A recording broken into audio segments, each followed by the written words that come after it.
morning, everybody, and I am live. In case you haven't noticed, I've got about a 30-second delay, which is probably why you're seeing this on your screens right now. That's just to protect me in case anybody that I bring onto the panel tries to do naughty stuff that they shouldn't do.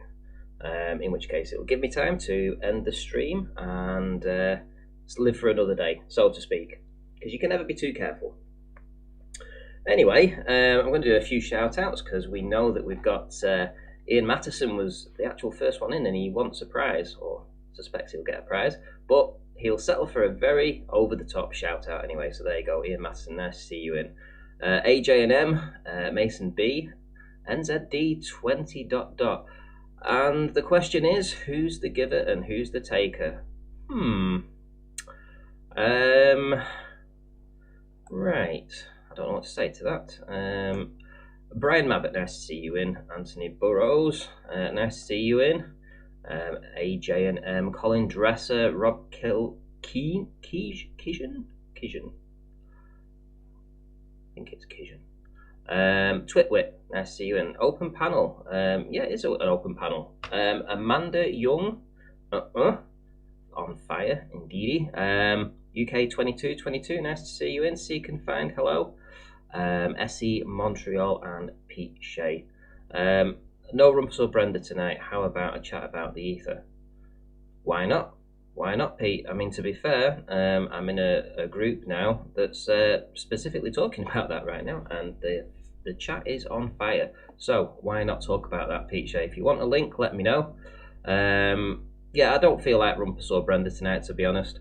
The chat doesn't really evolve too much with that.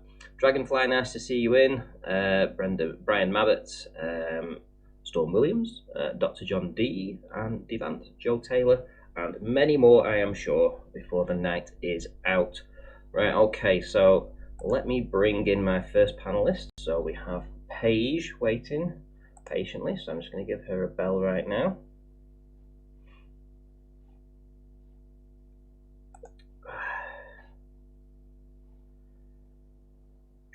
Just 1 second there, guys.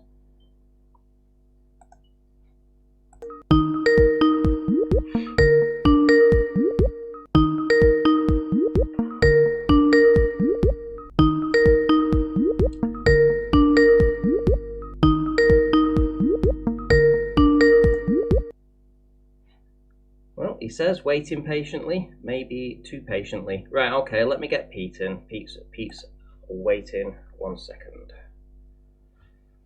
Just gonna have to bear with me. My Skype seems to be running pretty slow right now for some reason. I think it's because I've just done an update, so very laggy.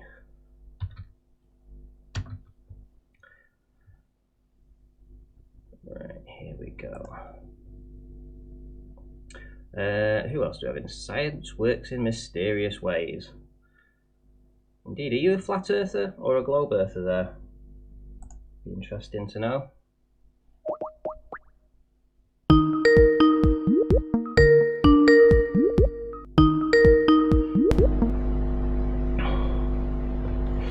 Hello, hello, hello.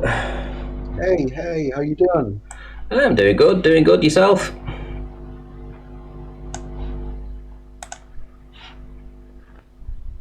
Hello, Pete. I think you've muted yourself there, mate.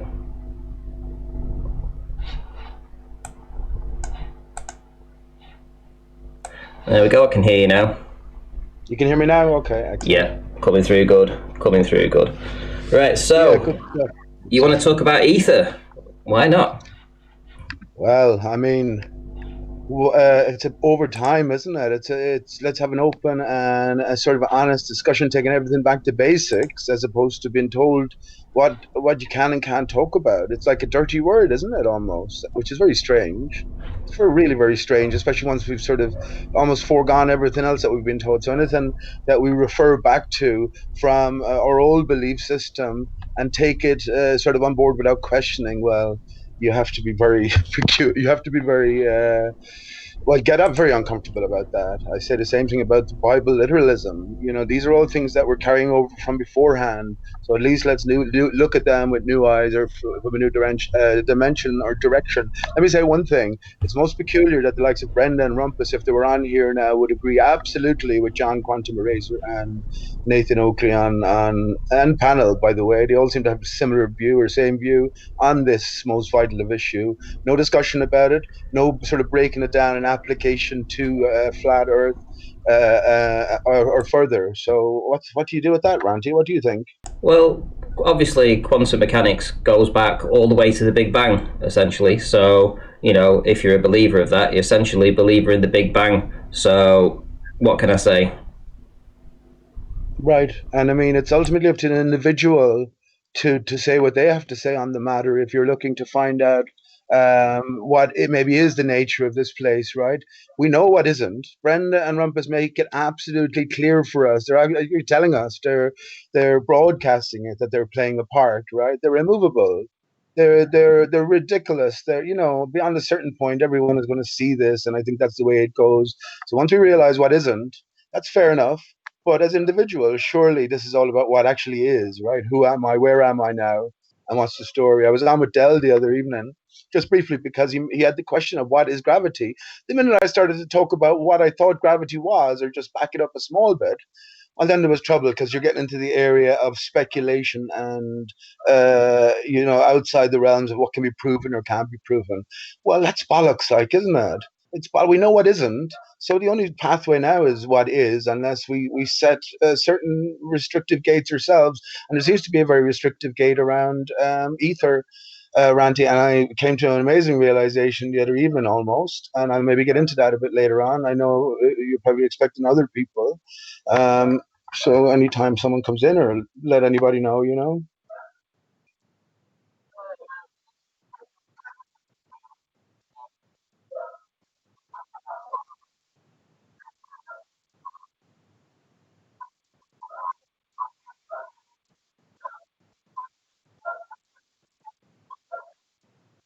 Yeah.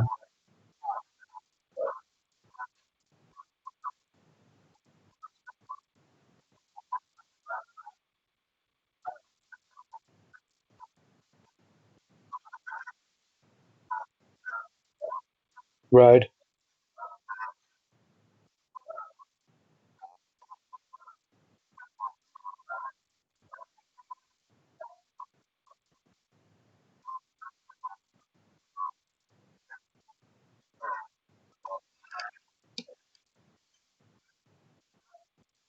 Right, right. And when you're obviously talking about Quantum Eraser, John, not to talk about anybody in particular, but who is this fucking character? Who is he like? He's an ex-army military man. When I ask him about 9/11, he's no views in it.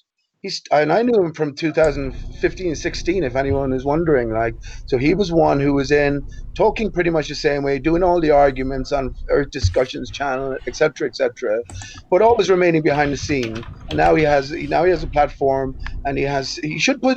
Listen to me first of all. Everyone should put their fucking face behind their strong points of view and opinions and flat Earth.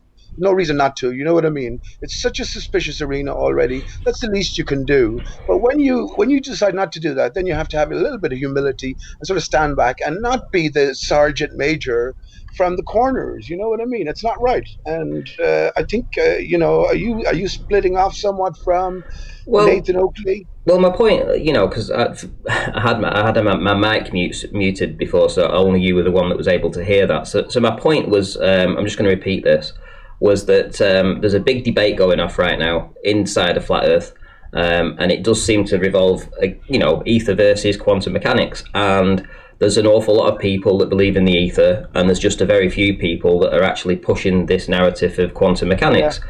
And the problem with quantum mechanics is that it's all based on an idea, an unprovable idea. In actual fact, it's the absolute definition of pseudoscience, the absolute definition of it, because light isn't a particle, no matter what they say. Just like gravity isn't a force, but you can think of it as a force, just as light can be claimed to be a particle.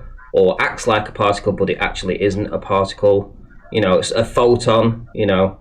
This idea that photons are are a particle, and they can't be proven that it is. So essentially, that whole idea revolves around that. And if that can't be proven, it is just pseudoscience. So you've got people that are absolutely against pseudoscience actually promoting pseudoscience.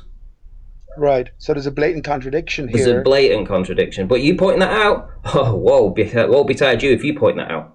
Right. So there's something wrong then. And that's what I'm talking about, humility. John has no humility in that sense. And he's just a dictator from the throne. But I don't want to get into that anyway. When you talk about light there, I think we have to ask ourselves the basic questions. You see, all of these theories, first of all, that's Einstein versus Tesla, isn't it? We got the quantum mechanics, and then we got the ether and all the things associated. So that's that dichotomy. You pick one or the other. Well, if we look into I hold that Tesla didn't exist. Where are all the moving images of this most famous of characters in the early days of moving images, movie cameras? No, you don't get any. But now he's been presented to us on all fronts, right? Every conspiracy man has heard about Tesla. The mainstream have heard about Tesla now.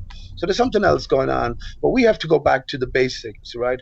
When I ask, again, I don't want to talk, just in general, and I've said it so many times, Nathan Oakley, and I'll say to you because you're a part of that, you were a part of that, or you are, whatever, that sort of platform. So they know exactly what light is. But when it comes to what the sun is, they have no clue. Both of them will say, I don't know.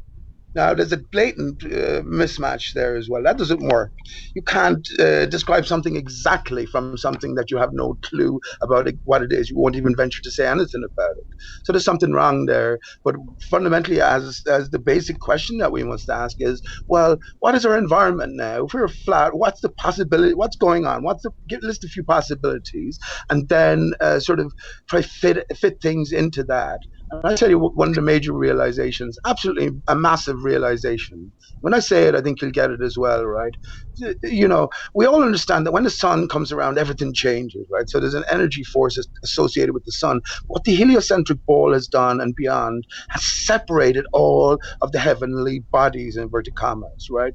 So separate them to the furthest and ultimate degree. Now, as flat earthers, if everything is, let's say, on the same plane, be it contoured or whatever, if all of the skylights can be viewed in unison, then we can start imagining an ether, because we all appreciate, moonlight has its own special effects. We also know sunlight, right? So the stars, the same thing. If we can attach the same energy, whatever you want to call it, to all of these things in unison, then I think we can really get places. Another thing we have to do is to decide what the fuck is above us. If you're going to tell me, right, that the space is bollocks, excuse my language, I won't get, if space is nonsense, emptiness is space. Well, I know that.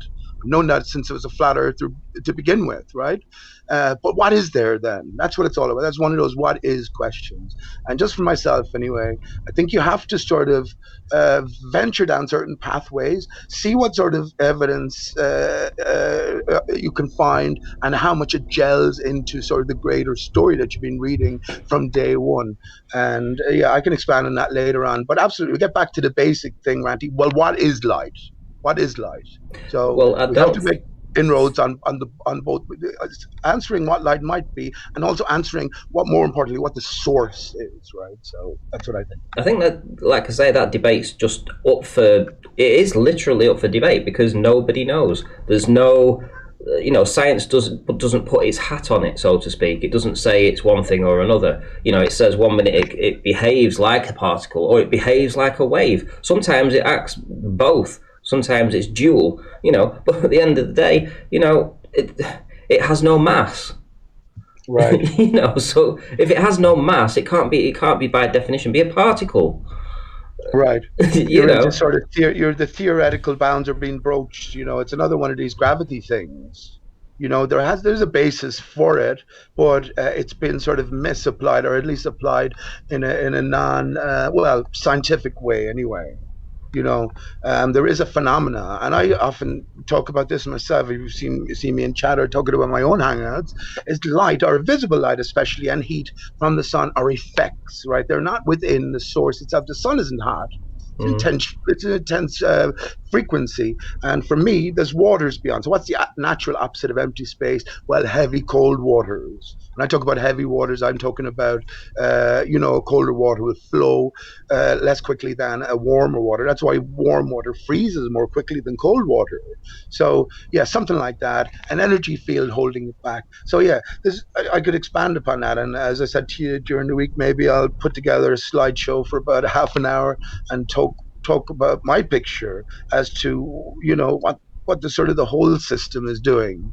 But I think we have to sort of make our way down these pathways in order to answer any of the basic questions. Otherwise, you're just looking at the old picture of an elephant, 5 or 6 men blindfolded looking at different parts of the elephant and completely describing something different than what actually is.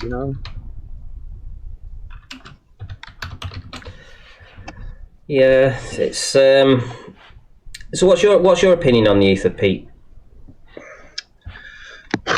Right. Well, for me to be I can give you some sort of definitive answer, right? Just where I'm at.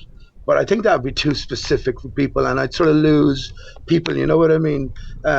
Maybe if you get more people in, Ranty, and people start giving out their own thoughts in that. For me, it's an all-prevalent energy. I call it the life energy, right?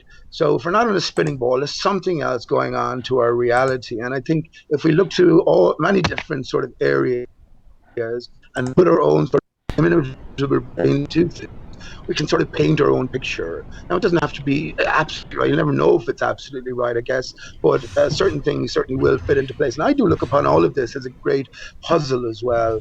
My image here is of a dodo. Most people here, flat earthers even, will swear to me the dodo exists, where for me, absolutely not. It's like the Jesus story. The greater significance is in the symbolism, right? So the dodo sort of comes into its own with flat earth when we were given the Gleason's map.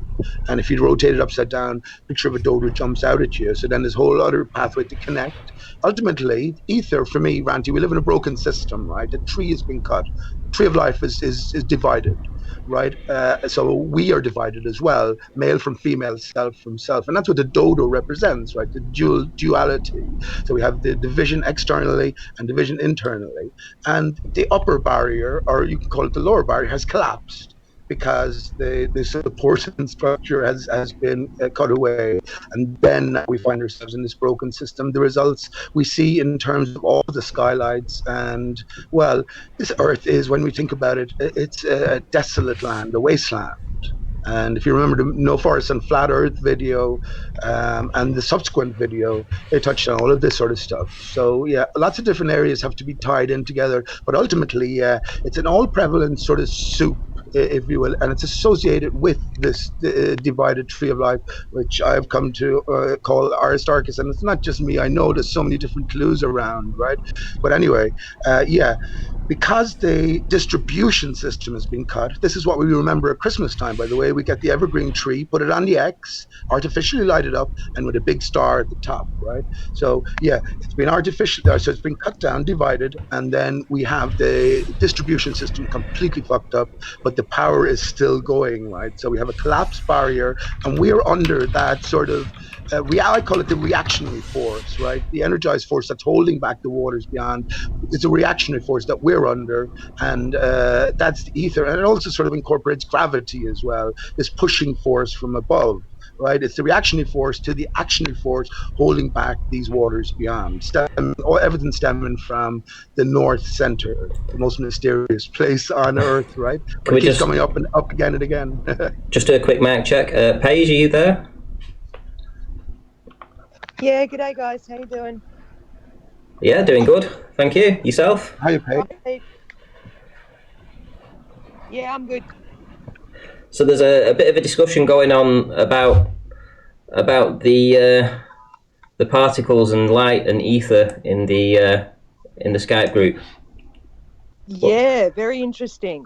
The video I watched last night, the latest drop from Eric Dubay, he's talking about the immaterial material world and how, they basically want to make everything something solid. They want to be able to, measure everything, know what everything is, but the further down they look, the smaller they get, the more they realize everything is immaterial. These things can have, you know, they can be in two places at once. They can talk to each other over time and distance. You know, all the things that they've been teaching us, nothing correlates anymore.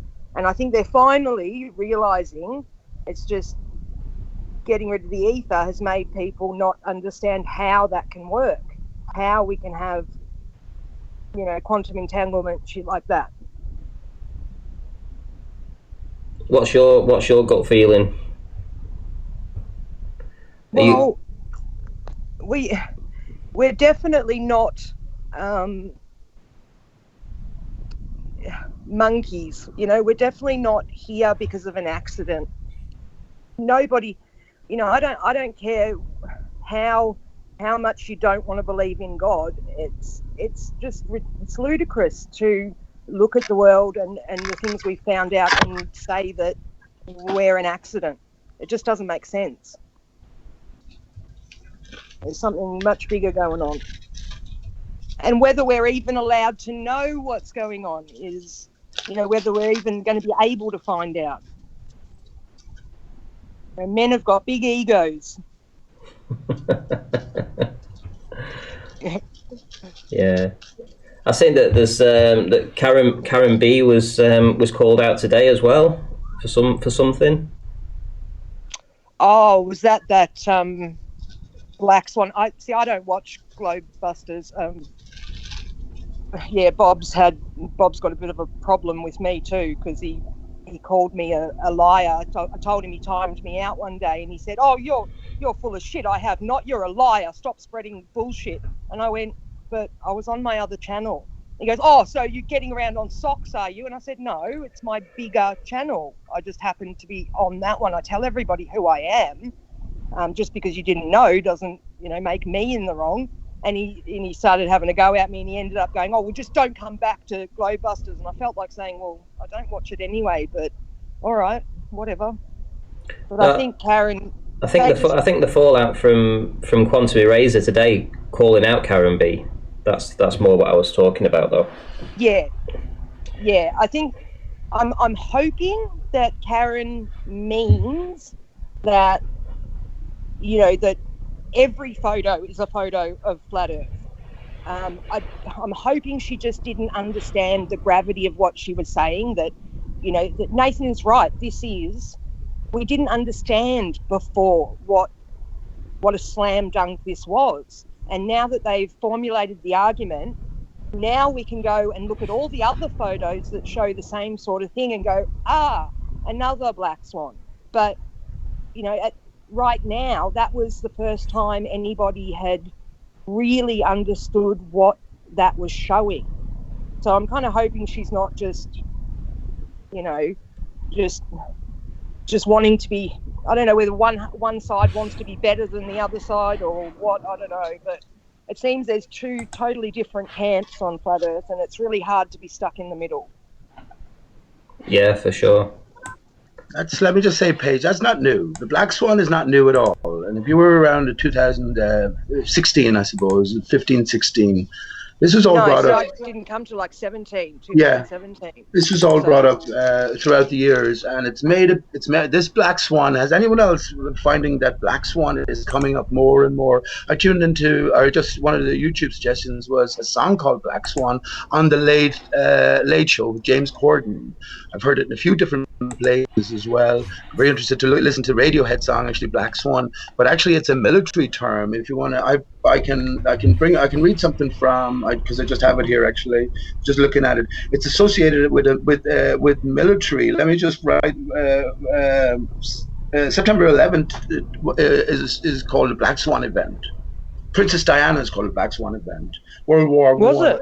Yeah. So there's all these different connections. It's a military term.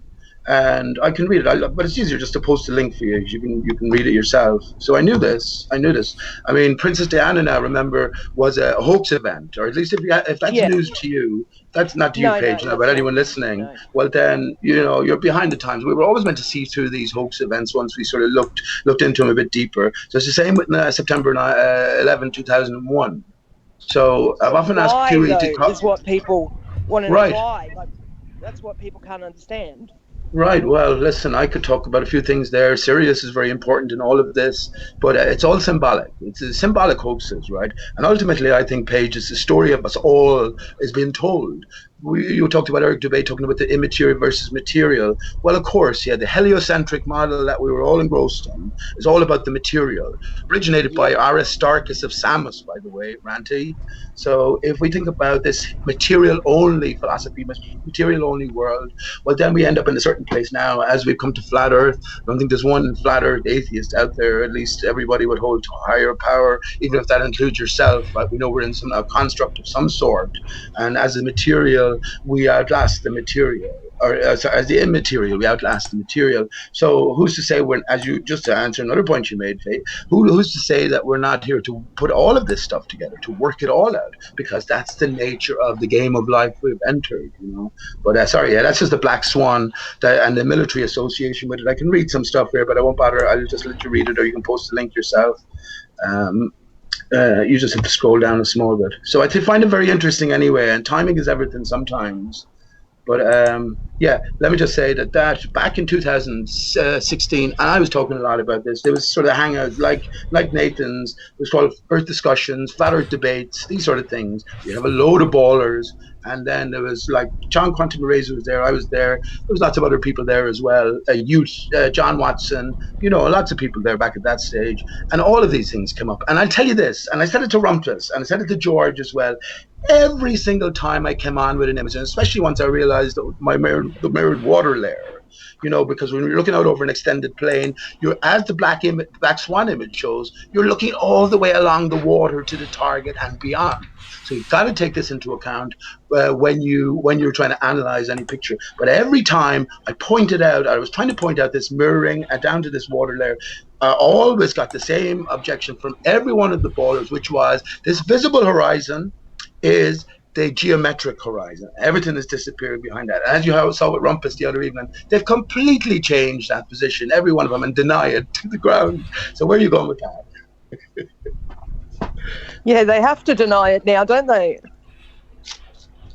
I think it's all a game. I think it really is all a game. And as an individual, if you get sucked up into politics, you lose out yourself, Paige. That's what I think. Pete, do you think that some people like Rumpus, literally cannot see what we see? Do you think there's something that happens to you where, no, when it's time or whatever, you're able to actually see things that you couldn't see before? No, I genuinely think that Rumpus is probably someone like he was born into a family who've always known that the Earth is flat. None of this is new to certain people in the know throughout the centuries. However you want to locate any section of history into its spot, the truth is always known. We're not some mavericks here, none of us. Derek Dubé is not. I don't want to get into people being put in place, but I view it as a greater game. Mark Sargent with his clues, September clue, solving 9/11. All given to us. So we follow the clues and then I guess come to read our own story. People like Rumpus, I think, are born into the role. He's a military man. He's probably on $100,000 a year with his education and all the time he puts in and all the passion. Or else there's a different, greater motivation. You know what I mean? There might even be human. That's what gets me is why does he spend so much time on something he finds idiotic? Like, right. I can't even spend 5 minutes watching videos from people like Fight the Flat Earth, for instance. Just the sound of his voice grates on me. I couldn't imagine calling into his show and spending hours trying to convince him of something that, I know is a fact. Right. So it's unnatural, right? So now what you've got to do. Unnatural. Yes. What you've got to do now, Paige, is to decide and run with it until you find out differently. Well, what exactly is the motivation of these characters? Because they all act in unison as well, and there's none of them who are stupid. So Flat Earth is not difficult. That's what gets me. Yeah, you can tell they're not stupid. Like, I mean, even Brenda, you can hear it when she knows she's been cornered, and she just starts, nutting and denying. No, those pictures aren't identical. But, well, Like, what are you doing this for? Why? Yeah. Well, I'll tell you something though. You know what I've come to realize now, because the lie is built on the truth. You know, we can look at everything presented to us in association with the spinning ball as metaphoric, right? Metaphoric. Right. As I often say, okay, we live in a flat and stationary Earth. You want to call it that? But something is fucking moving. Excuse my language. Something is moving, right? Yeah, something's moving. Yeah. So what exactly is Earth? And when we use terms like Earth, what do we mean?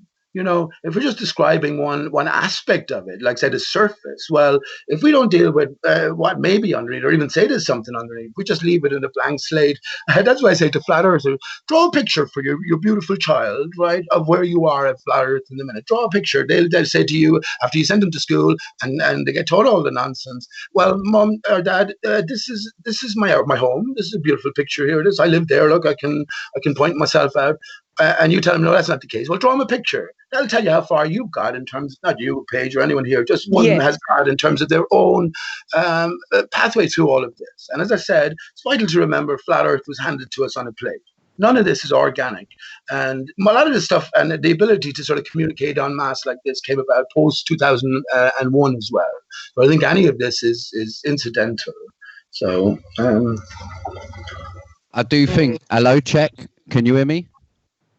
Yeah. Hello. How you doing? Yeah. Hello. Salute. I will correct you there. Rumpus is definitely stupid. You proved that yesterday with Adam Meakin. Shout out Adam Meakin all day long. I was literally wetting my knickers. I swear to God, that was so funny. Yeah, but it's not that. Rumpus it's not knows that it's flat, man. It's not that, Liam. It's just Rumpus knows fucking. that it's flat. Of course he does, and it's a desperately tough gig to be a baller these days. It's a massively. It always has been, but it is these days. But yet they persist, right? Yet they persist. So something else is going on. Up for you, the individual, to figure it out. I reckon. I think God loves a trier. And they all have to be involved. They all have to see they're cooperative. It's a cooperative effort. So they all have to be let in on something because people can't cooperate across the board like that. I say the same about 2001, 9/11. They all have to know that it was a media and a victim hoax. And if you don't know that as a flat earth truther by now, well, I don't know where the hell you've been because there's so much, first of all, clues to give there. But now looking back in hindsight, we can easily examine everything that's given to us and see through it. And well, again, not to throw everything out, like with the spinning ball, certain things are based on observation. So then we can sort of reverse everything, see the metaphor for what it is, and maybe make inroads towards the truth. And this is where ether comes into it, right? This all prevailing sort of energy. And as me and Gleam agree that we came by the idea, well, I came by the idea myself, but space-time and ether are metaphor. One is metaphor for the other, right? So because they already know the truth, of course they do. All the military, all the funding, all the governments, of course they know the truth already. I think what they've done is they've built up this cartoon, right? And then, prepared the game for us. So ultimately we can sort of unravel it and decode it and, take it where it should go, I guess. Yeah, no, I agree with that. I do agree with that there's been some foul play going on with the ether where Einstein removed it and then they found, oh, it is actually there. Yeah, so yes, definitely. I mean, the history of it, though, is very, very closely linked to gravity and electricity because Newton used ether to design gravity in his thoughts and his laws of the push and pull thing that you were saying before, Pete. It's the give and take. But it's even from there, you've got the likes of when Maxwell's equations were born, they were based off an ether resistance or ether forcing it back to do the curls for both electric and magnetism. And then it was, I think, Heaviside that done the magnetic side. He figured out what was a constitution of the magnetism. And then it was Lorentz who figured out the electric side. And then Lorentz went on to do an ether theory from his electron theory. And then that's what was then nicked. The Lorentz transforms were nicked and put into Minkowski's space-time, and there you have it. That was Einstein's relativity. And then nowadays... Can someone give us like a dumbed down... Can someone explain the ether just from like very basic, someone who's never heard of it? What purpose does it serve? in Okay. any like model? Yeah, if you don't mind? I'll give you a very dumbed down version. Is Okay. for things to propagate, you would assume everything needs a medium in order to propagate through. Yes. For example, swimming, you're propagating the water. For sound, it propagates air, compresses air, and whatnot. Yeah. So there was this everlasting notion, and it's a natural notion, and you would have thought that light also needs a medium to propagate through. And that was the concept. Underneath everything, once you suck everything out, there is this ethereal medium left there to allow light to pass through. That was subsequently changed with the photoelectric effect, where Einstein had proven that you can do discrete packets, not just a wave of it. And it's all conceptual, because you can equally say that you are firing tiny waves, or perturbations in the medium. So it's just two different concepts arrive at the same number, let's say. And I don't know whether anyone's watched the Feynman lecture where he explains the exact thing that everyone's talking about, the particle-light duality. He says when two things arrive to the same outcome and neither can prove each other wrong, that's fine. That's exactly what science is all about. It's providing it's until something new comes along that then basically says, oh no, well this provides more evidence for this.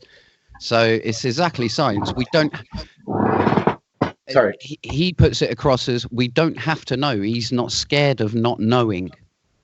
That is the point of science. That is the pursuit of knowledge.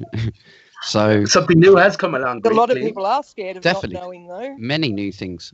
Yeah, but hang on, something fundamentally new has come along in flat Earth, right? For the first time now since antiquity, we're taught anyway, whatever that means. The Earth is possibly flat and stationary again, at least in some major form, right? I use the term loosely because what Earth actually is, I think it probably behooves us to figure it out. Maybe that's what the purpose of it all is. But now you can say it's been. You are right. I know where you're going. I know where you're going on this, right? And I really do. I think you're privy to some bigger picture, and I know where you're going and why you're reluctant. But from pretty much everyone here in the chat as flat earthers, we will say that we can come down firmly that the Earth beneath us is not a spinning ball as given. So that changes the context of everything. So everything built on the spinning ball has to be thrown out. That's why I've made some personally amazing discoveries, really. But I know myself in my heart, I know that they're already known, right? Because, the spinning ball is pushed as reality, but in fact, it's metaphor, and the truth is actually known. The mirrored water layer being one of them. I know all this shit is known. This is where the astronomical horizon comes into things, right? So when you're seen beyond a certain level where the mirrored water layer meets the sky, the furthest horizon that's possible you can see as the viewer from a particular point over a flat plane. But anyway, so once we have the different context that we can apply all of these things to, I think then everything unravels. And let me just say this, and I'll just stress it while there's more people here, but especially you, Gleam. You see, what they've done is separate all of the heavenly bodies, right? And just made Earth just another standard part of an ordinary heliocentric system, right? So what they've done is separated the universe. But now, as we're on a stationary plane and we look up, why can we not consider that all of these skylights are on the same plane, right? And what has replaced the vacuum of space? Well, you tell me, or at least let's consider it. I say it's heavy saline waters. When the barrier collapsed, we had an inundation after Aristarchus was felled, right? Fell, life as if fell.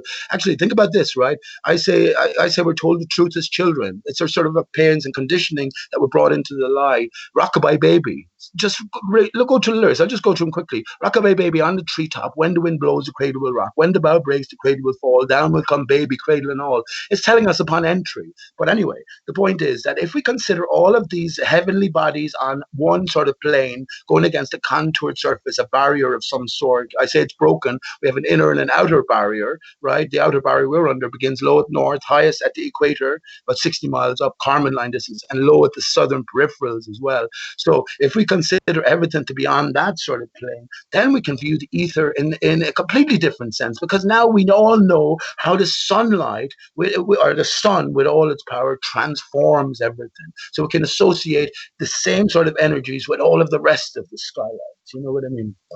Yeah, that's kind of like a separation. I know that separation from divinity and godliness and whatnot. But then you exactly that. That's the weird thing. They're ascribing everything to the sun.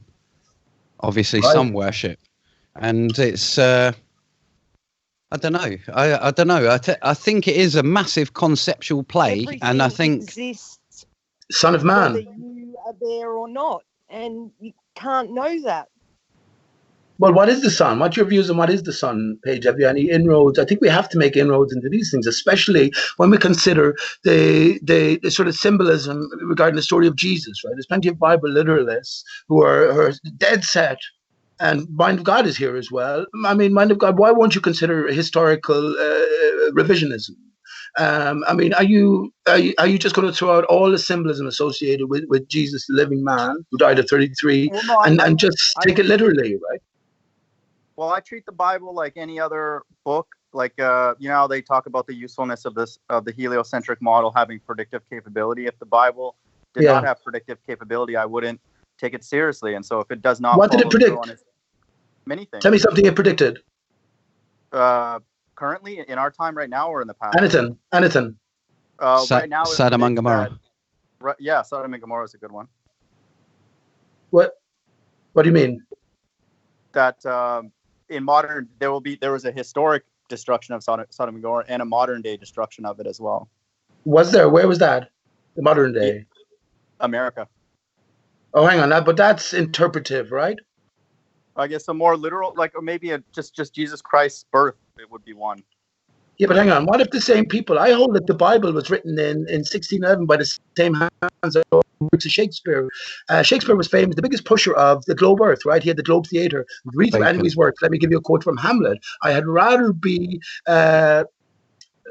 bounded in a nutshell and consider myself king of the universe if it were not for these bad dreams. So again, throughout the works of Shakespeare, we have this constant sort of pushing as if it's automatically accepted of the universe at large. I hold that the Bible, so we have the King James Version, I hold that all of these things are written in around the same time. We're living in a construct.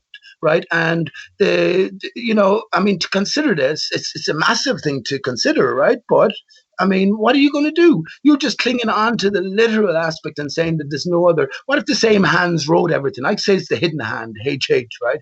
So what if they wrote it?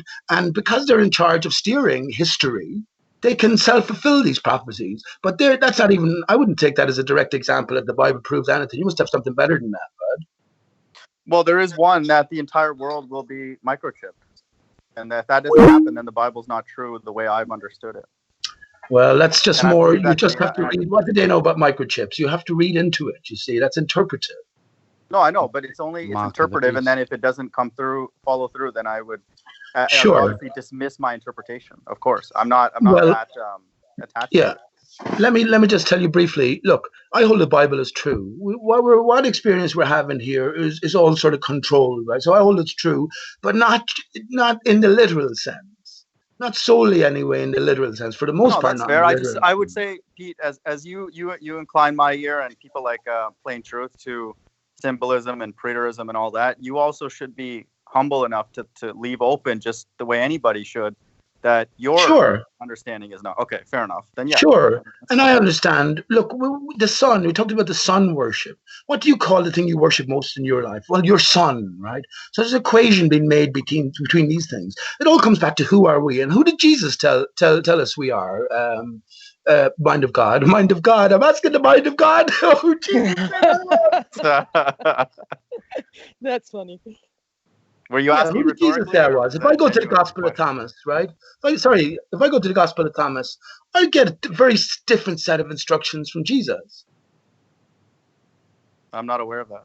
You can tell Not me. aware of the Gospel of Thomas. Come on, man. And let me What's tell you the- this. Gospel of Thomas is our final instruction, friends. Our final instruction. What Once you does it see say? through everything, see. Let me just say, everything. The flat Earth was the catalyst. Everything was needed. Flat Earth was needed to put everything else in context, and that's everything. If I said to you 9/11 was intimately connected with flat Earth, you wouldn't believe me, right? But we had No, the I first would. plane or no plane argument, right? No, I would, of course. It's God's left-hand side that's doing all of this. Building 7 was the Solomon buildings, which brought many people into 9/11 with conspiracy world. Solomon, sun, moon, right? Sol, moon. And I actually think it goes deeper than that. The connection made, for me, everything is a reflection of one thing. And that one thing is Aristarchus. Everything revolves around Polaris, right? So Aristarchus, Maru in the center, Yggdrasil, it's the same thing. Right, but everything reflects around then this watery barrier. Water behaves like a mirror. All right, Pete. Wait, can I interrupt? Can we go back to what we were talking about with Rumpus last night? Just to not, we can have this discussion. I don't mind. Yeah, sure. I'll let you but you know that the surface rays. He kind of left at a kind of a sad time because I wanted to really get the math that he was preaching. Do you have any explanation, as if just playing the devil's advocate? What the hell is he talking about? K value 1, surface rays. Yes, I know. It's gobbledygook, isn't it? Sorry, let me just say, because I wasn't there. It's all gobbledygook, and it's based, as I said to Ranty before, as I understood for so many years now. They have to take spherical geometry into account. So they always have to know the height of the observer, because they can calculate then whatever they're seeing based on the spherical maths, right? And then they're coming up with all of this manner of wonders. And you can be sure, let me just say, that anybody listening to Rumpus last night came away, and taking him seriously, came away absolutely fucking confounded and more confused than ever. Correct. Yes, correct. I concur. That is. We were getting him from every single direction. He was trying to weasel his way out with pop quizzes, and they were getting solved. Can I explain it though? Because he was explaining it right from a glober's point of view. Yeah, if somebody can get in his mind and explain it for us, that would be awesome. No, I can explain it very easily, and it's all it is what's known as like an atmospheric duct, and what it is, if you can imagine, the above is in equilibrium with the below, and therefore the light appears to travel in a straight line. Now that straight line over a globe would be a curved line. Yes. Obviously he wasn't showing that, and I loved it when you all pulled up, the bending laser thing. And Sleeping Warrior, I fully get. And I get exactly Ranty, I was cracking up when he was drawing about 6 lines in there trying to get it all curved. But either way, I understand exactly that. It's not showing the curve going on the y-axis outwards. It's only showing a straight line, and then it goes boom, straight up. But what he's basically talking about is a duct. So it will still seek the denser medium. However, for the majority of its journey, it will follow the curve of the Earth and appear straight. It will follow the geodesic, let's say. Okay, but let's just to use a simplified example. Let's say there was like a tube that was curved, concentric with Earth curve, right? Like it's confined. Yeah. There's only one density, whatever those measurements that he's using to create a layer. Let's say that was uniform, homogeneous in that tube. Is his position? Maybe he started waffling about second derivatives and stuff, but is his position that light will curve in that tube, let's say, or that? I have a friend who's a homogeneous. Okay, that might be a different conversation, but you see what I mean? Like, yeah, no, he knows a lot about tubes and ducts. He's saying there are surface rays in this. Let's talk about this perfect infinite over 6 kind of case that that these rays go perfectly around Earth curve. They say it's rare, but they're citing it in that Black Swan, so it's real to them. And so that's yeah. No, I will say that Yes and no. I've had an argument with many Globers on this exact topic, and more often than not, it's been more led by the LIGO. You know, when you say, "Oh, well, hardly any surveyors actually account for the curvature of Earth." It's only big, massive surveying jobs where they do, and one of them that always comes back is LIGO. LIGO did account for some curvature, and this is exactly it. This contradicts it, unless obviously there's a massive difference between a laser and an actual just normal vision, or sunlight, should I say. And basically they accounted for curve, which means that they must have either deviated the laser or dug down more, if you know what I mean. So they built a deeper, at the apex it's much bigger than what it would be coming out the other ends. And a similar thing, if you look over in J Park, it's Klondike it's called, they done a similar thing over 400 kilometers. They accounted for the curvature of Earth when they done all their surveying, but then when it come round to it, I think they was going to account for 50 millimeters of the laser bending. When it come round to it, they only found 3 to 5 millimeters, and this was over in Japan. So there's twos and fros. I mean, it's such a fractional amount. And if anyone's seen the Verrazzo Narrows Bridge, you see that they did account for curve. And even though they account 12 foot, I think it was, for thermal expansion of the steel for summer to winter, it was only sort of like 1 1/4 inches for the curve of Earth. And if you look at side-on photos of it, you see it bending up and the water below it just flat, straight. It's hilarious. But Gleam, I agree with that point in the sense when there's different medium, like different densities. Yeah, but this case, the tube, we have to hold it to them. Where how even does that even work in the homogeneous case? And that's where I think he knew that we were onto him, because he started citing second derivatives. He started to appealing to higher order derivatives. And the issue with that is you can say that, but where are those how is those medium that are layered above it affecting the ray in that surface, along the surface? He needs to make that clear to us, and that's the part where I don't think that the math will support his claim, and then we've trapped them. I 100% disagree with him when he was saying, it's such a small difference between the ray at the top, which I think was Adam's point originally, the ray at the top versus the ray at the bottom. If you can imagine, there's going to be a temperature change, and he was talking it down, saying, it's going to be so small that they'll both curve round the curve of the Earth equally. And I don't think that, because exactly that. If you've got a let's say a 10 meter lighthouse, and you're 1 meter, the ray at the bottom is obviously got it's a shorter angle, but the ray at the top is actually coming down to your eye and going through an angle medium, and obviously Snell's law and then Fermat's principle comes in.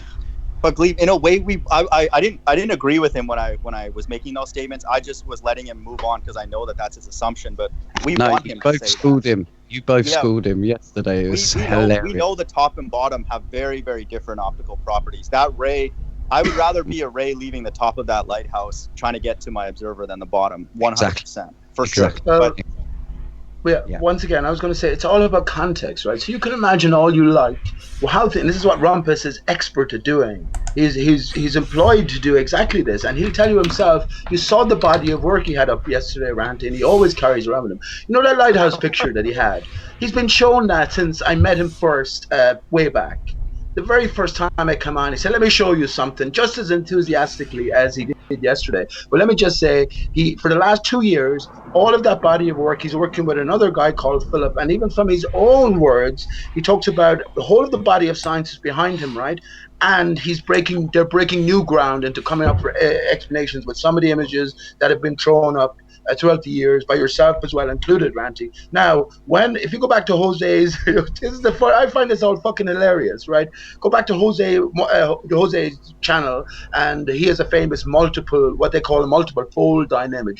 Rumpus hums and haws when it comes to trying to deal with that because he doesn't like it. Some of the problems are sort of almost insurmountable. Well, dumb Dodo Piche here can explain it in fucking 5 minutes by us looking over an extended plane of water, and just because of perspective, the water appears to compress and distance compresses, and the water behaves like a local mirror to our perspective. So once we understand that, we can see then by the mirror lines that we're looking all the way along to the target almost, and sometimes it's 15, 20 miles, a massive distance. So I could explain that in fucking 10 minutes. So the whole of his body of science is, and everything that he does is based around adhering or sticking every observation to a spinning ball come hell or high water. Now, if it is not a spinning ball, we are absolutely and fundamentally wasting our time here talking about people, faceless people like, let me just say, faceless people like Rumpus, faceless nameless people like Rumpus, who decides to call himself the Rumpus upon entry into this arena. Pete, you know what's funny, man? He names his assistant his full name. This is how scary these ballers are. They'll throw their assistant under the bus, give us his full name, Philip Weinberger or whatever, but he won't tell us even his first name, you know, or I think it's Richard. Richard Rump Ass, or short is Dick Rump Ass. Right? But he tells his assistant's full My name, homogeneous friend has a friend by that name. But Pete, did you hear what his thesis title was? It had deflection in it. Like, the irony of it was hilarious. That is funny. Yeah, that's it. It's thesis in deflection in magnetic fields or something. It was that deflecting hangout was something. gold last night. Just gold. Unbelievable. But look, for the general see my screen? Can you see my screen? I can, yeah. I'm really interested in this. What is this? Yeah, I've designed this thing where the scale is a bit difficult. I mean, if you can see this document alone, which is bare simple, is 2.9 gig alone, just this one file. And what I've done here is across here is 2 pixels. I think it is it's 2,000 pixels per 1 kilometer. Now, if this was equivalent in height, it would be 2 pixels high. And obviously, getting in the rays, I wouldn't be able to actually squash in so many rays into just 2 pixels when each line has to be a pixel each anyway. But if you zoom right in, it basically just shows you the concept of how things get hidden bottom up. So if I just scroll through it again, just to show you, what I've done is, and the ballers don't realise this, that the human vision is your start base point, and a P900 and a P1000 doesn't increase your height and doesn't increase your angle of view towards the floor. All it does is give you more resolution onto the floor of what you can see. So if I just scroll through, as I say, it's the scale is different in height as it is in length, in distance, but this is your human eye limit, this red line here. Now, if I zoom out and look at the whole picture, you'll see how far of that distance it is to that lighthouse thing that I drew. So if you can see, this is the human eye limit here. So that's how much you can see of the floor. All of this is compressed into that 1 pixel, which would hide at least that bottom square, because that would be 1 pixel's worth. And if you move this slightly back, let's say that was 6 pixels. If you moved it back so it occupied, let's say, 2.5 pixels, then two of these would squash into 1 pixel. Yeah. 2 of these would squash into another, and therefore this one's hidden bottom up. Excellent, Liam. So let me just say, what you're after doing is giving a pictorial of my mirrored water layer. So if you understand the observer can fundamentally see all the way with the camera, all the way along the water, those 2 pixels then will act, because the water is all compressed and we know water is reflective, will act like a local mirror to our perspective. And now we can understand the inferior mirage and lots of other effects. I'm not saying, actually a good point. When Rumpus explains all of these looming effects and how we see this mirroring, reflecting. He talks about the air doing the reflecting. Well, what exactly in the air is doing the reflecting? And well, I say it's if it's anything, it's the water vapor in the air, right? But can I just say one thing to Ranty now? Now, Ranty, you see from the Black Swan image that we can see all the way along the water. So any of the, like, it should help you, or at least set you down a different path, that like any of the images where you see this reflection now, this is the first sort of thing, stop we can go to and consider that it's the water itself doing the reflecting. And I'll tell you, when you do that, I'm not saying always, but when you do that, well then, and Gleam's diagrams help massively there, then that leads you to different places completely. One thing I just want to say for the people in the audience, like what Gleam is doing, which is great. If you take any image, any picture with anything, even with our own eye, if you put it in a program, it's represented by a series of numbers, and each pixel is a number that represents a color that is represented in that box. And so what Gleam is saying is great. If you think of every box as having a competition for what is represented in that box, it's handled in sort of a democratic sense. Whatever is the most prominent will win to honor that pixel. And so if there's a situation where you have, for example, the earth or the water competing with the base of an object, and the base of an object is obstructed based on what Liam is saying with the angle, then it will not get honored in that pixel, and that's why you have bottom-up obstruction.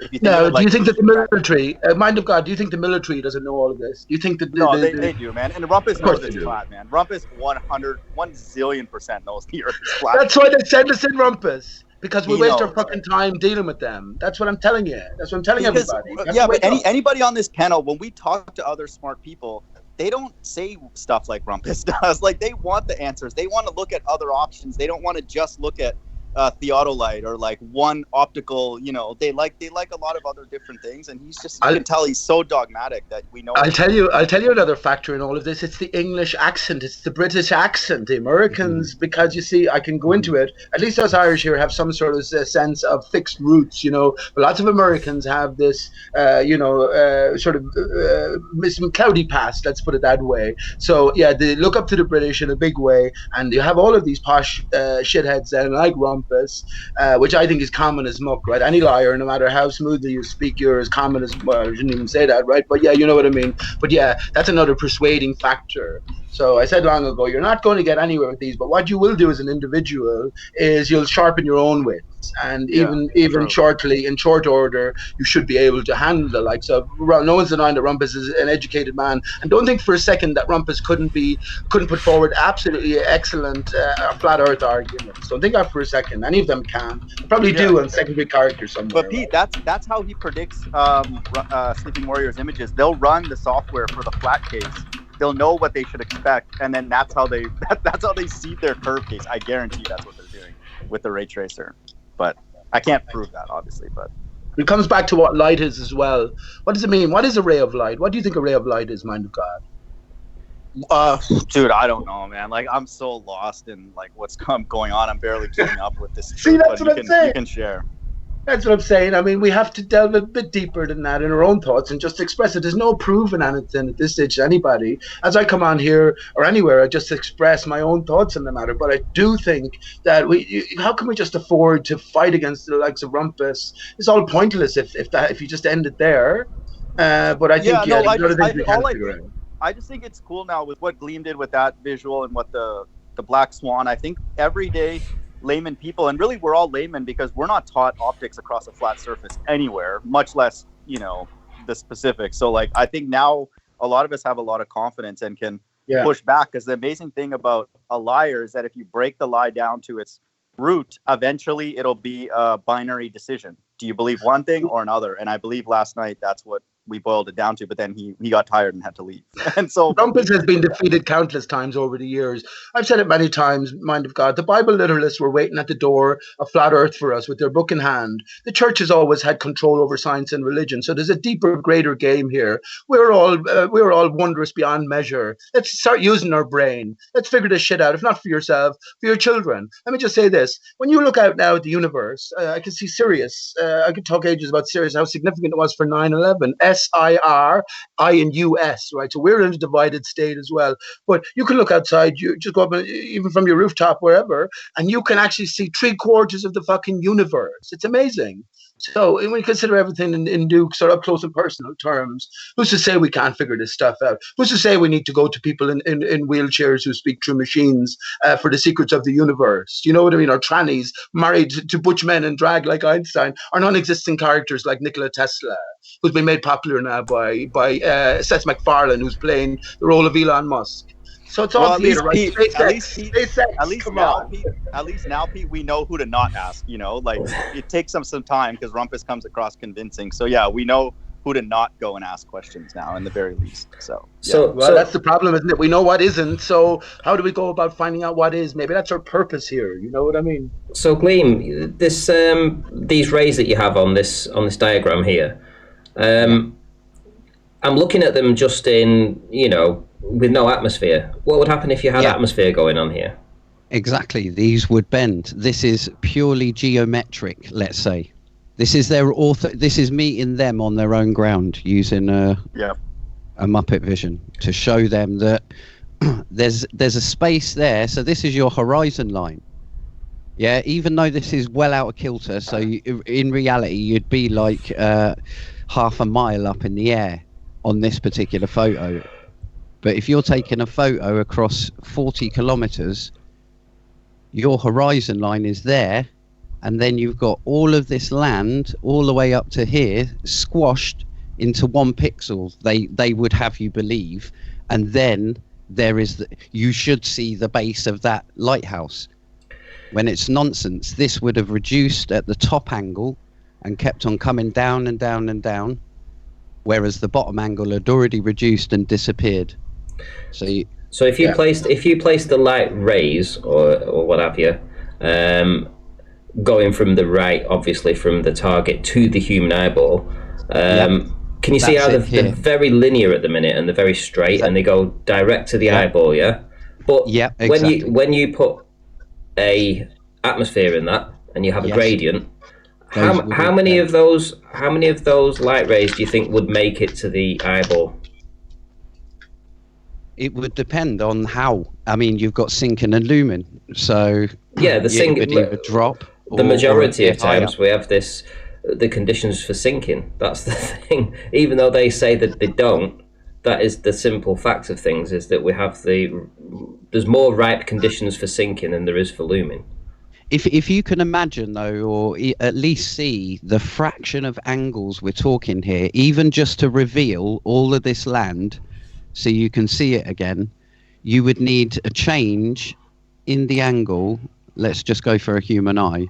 You would need it from this ray to the very top ray just before the green line there.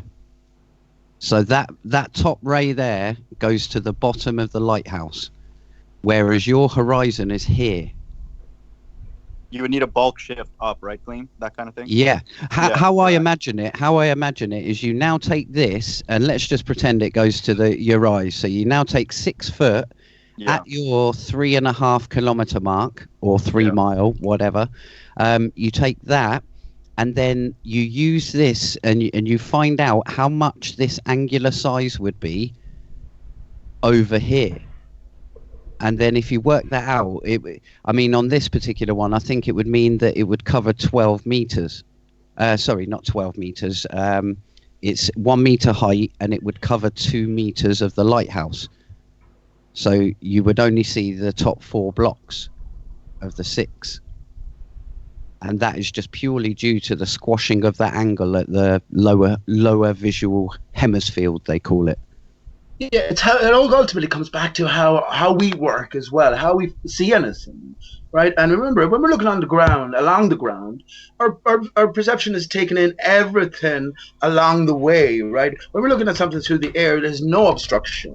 You also talk about magnification, or it's also talked about, well, of course, we're looking through water in the atmosphere, 50 million billion tons of it in its vapor form. So all of these things have to be taken into account. But from the very offset, right, I can see what you're doing here, but Rumpus, of course, if you gave him 2 or fucking 5 or 20 days, he'd come back and he'd argue the case until he was dead in the water, which like he is from the start. But you know what I mean? It's all about the initial question. If there's no ball, then none of this counts. And even getting back to the basics then, how our vision has to come under scrutiny, how we actually see. I actually think we see via the scintillation or the excitement of these water particulates when the dew is unsettled in the morning by the approaching sun, which is not a good thing actually. To have the sun, this is because the sun comes from destruction. It's not a good thing, right? So this is why this is not the true light, and ultimately it comes back to the deeper questions: what is light itself? But yeah, I think all of these things have to be considered. Pete, he said his model would work in the dark, dude. Well, yeah. Madness. It's madness. Well, look, I think it's all so obvious madness that we were always meant to see through it. It's like the Boston bombings, and it's all of these people as well. You ask them about any other sort of conspiracy that is generally accepted, is made obvious to the investigator as well. And they're all official story men. I've called them that from the earliest of times. They sing from the same hymn sheet. So, yeah, I think the benefit of what Liam is doing here, even though I'd like to just ask everybody who's listening now, if we could do it, think of the furthest antipode, according to the globe, and the furthest place you can think of on Earth. For me, it's New Zealand, right? So just point, if I was to point to that, where am I pointing now? I'm pointing in a horizontal direction somewhere. I mightn't have it exactly right, but roughly where I think it is, in a horizontal direction. Is there anyone here pointing down? This is all fundamental in all of this, so once we leave the spinning ball behind. Yeah, we don't live on a ball, that's for sure. Right. Yeah. So everything changes then, and all of this becomes theoretical in one sense, unless we get back to the basics on actually how our eyes work. So I think that's we see via the scintillation of the water vapor, which just allows us to see. So all of these diagrammatic representations, I think, have their limitations in one sense, and in another sense they help. But as I said, you can fight Rumpus till the cows come home. He's been at this 5 years, and you can be sure he's active on conspiracy forums, all usual debunkers. So just realize. No, he's getting worn down. You can tell from Ranty's channel and others. You can tell. They're all exhausted, man. They're all exhausted, and I think the only reason they take on these roles, same with flat earthers, anyone who's taken, is because they know there's a certain end game in mind, and whatever that may be. Well, I guess that's up to us to figure out. There's lots of scare talk. Just notice about the corona. I haven't paid any attention to mainstream news in ages. If I was to look at anything, it's just symbolically. But of course, the corona reminds us immediately of the sun's corona, right? So it's everything back to the sun. But we got to decide what the sun is, and I think that's where, it gets very interesting.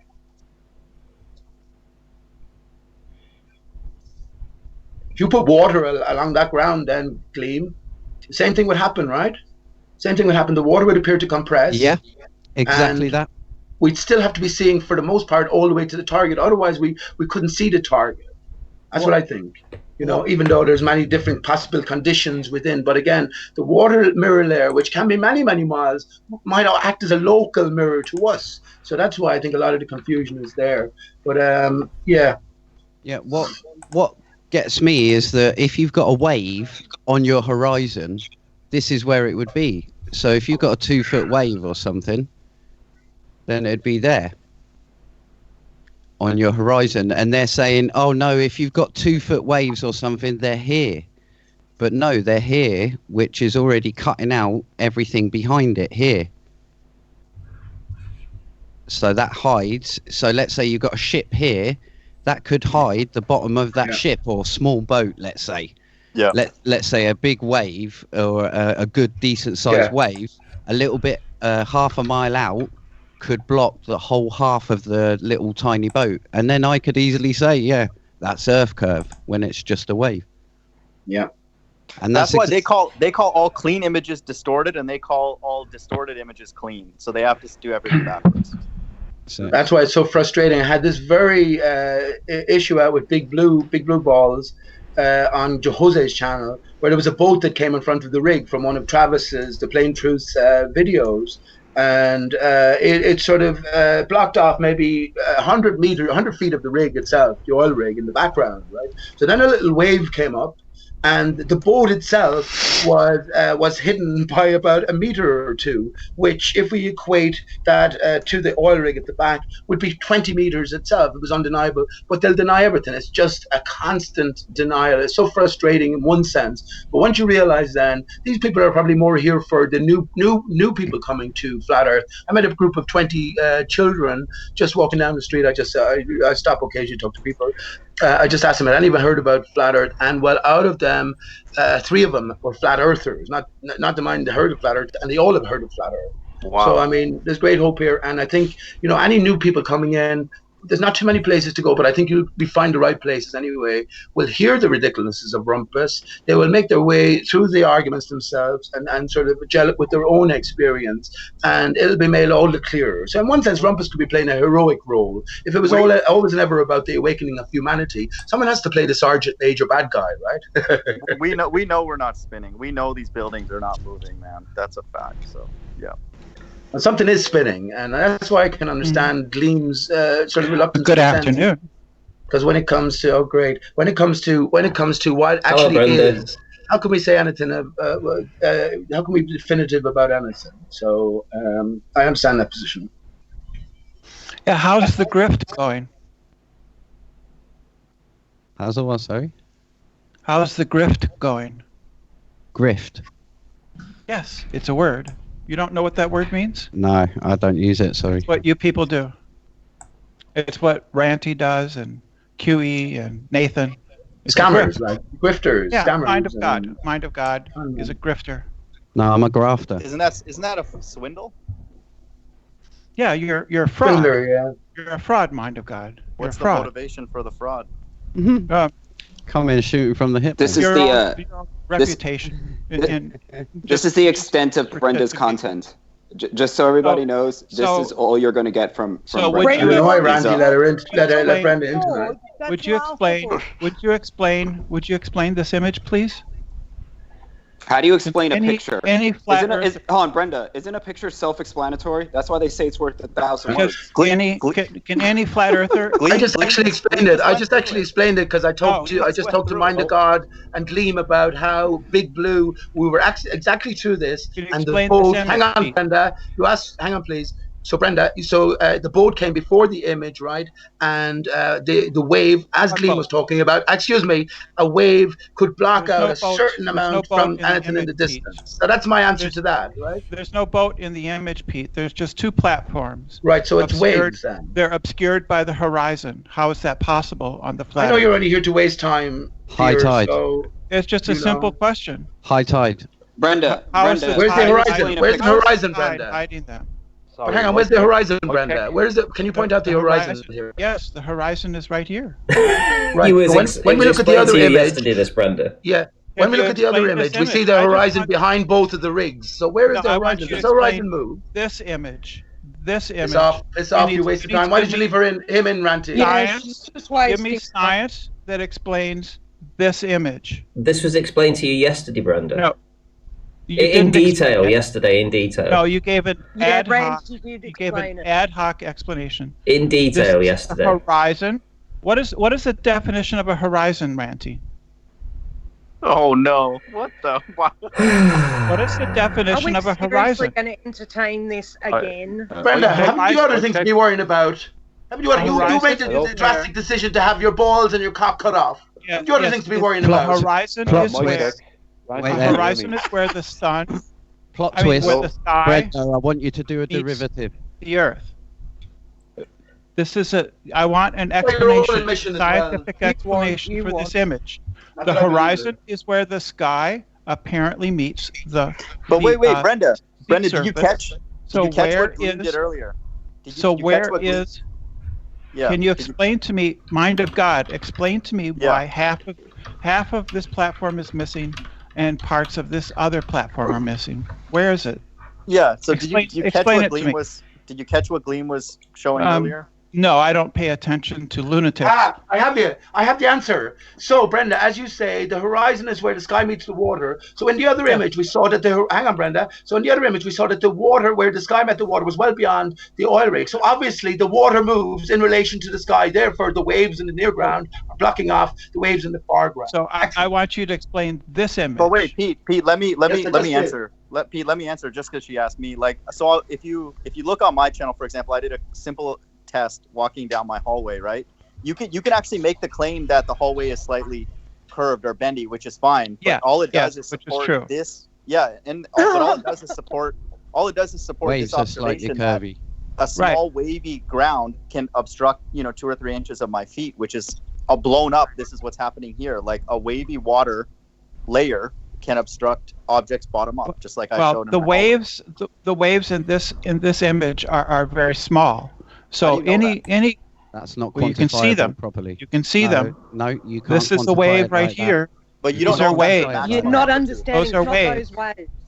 Hey guys, let me just explain. Those are waves. Let me explain it to the guys on the panel in case they didn't hear. So the image was taken from about 6 inches right next to the water, so feet next to the shoreline from about 6 inches. But there was okay, let's say a foot. But there was a 4-foot swell that day. 4-foot swell. Exactly. Yes. So, exactly. And let me just say to Brenda, Ranty. Let me say to Brenda. So all the clever people on the panel right now will automatically know what that meant.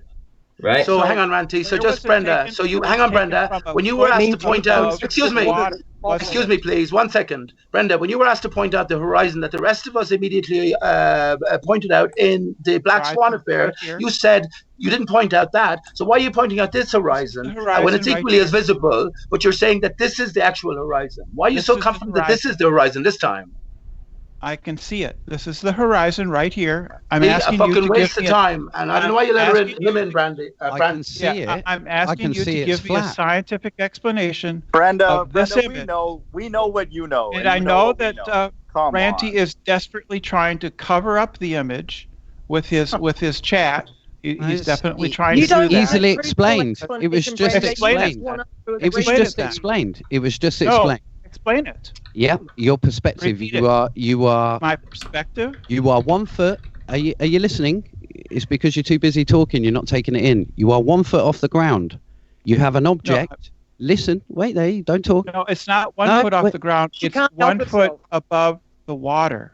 Okay. No. Okay. It does not matter. No, because you're on the ground. He's not in the water.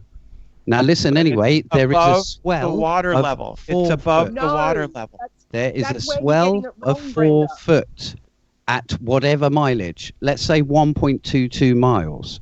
There is a swell of 4 foot. That will have a net effect, which will block anything beyond that, because you are looking at an obstruction. Yes, we're looking at the obstruction of the distant platforms by the curvature of the Earth. The fact that the camera pretend that, but it's just been explained on a flat Earth, and you can't handle it. Excuse me. The camera was placed 1 foot above the water, right? A 4 foot swell, a 4 foot brick wall. wall. The water. A 4 foot brick wall above the water, and there is, and if in front of you. No, it's placed above the water. On the sand, but then a mile in front of you or 2 miles in front of you, there is a swollen bit of water that's now blocking what you can see. Yes, Brenda. Because if the camera, let me complete a sentence, please. If a camera, any camera, is placed above, for instance, the water. Okay, hang on, Brenda. Let me put it this way. Excuse me, I'm just about done. Yeah, you've said it. We get your point. Let me put it this way. There is no wave that will ever obstruct your vision. Okay, let me put it this way. Hang on, please. Let me put it this way. Aperture, the lens. See, Brenda comes in and causes chaos. Let me put it this way, then, Brenda. If that swell in the form of a wave came all the way in unobstructed to the shoreline, as it was 1 foot away from the camera, would that obstruct the camera itself? No, because the camera is above the water. Yeah, she's just trolling. Not above. The camera is above the water.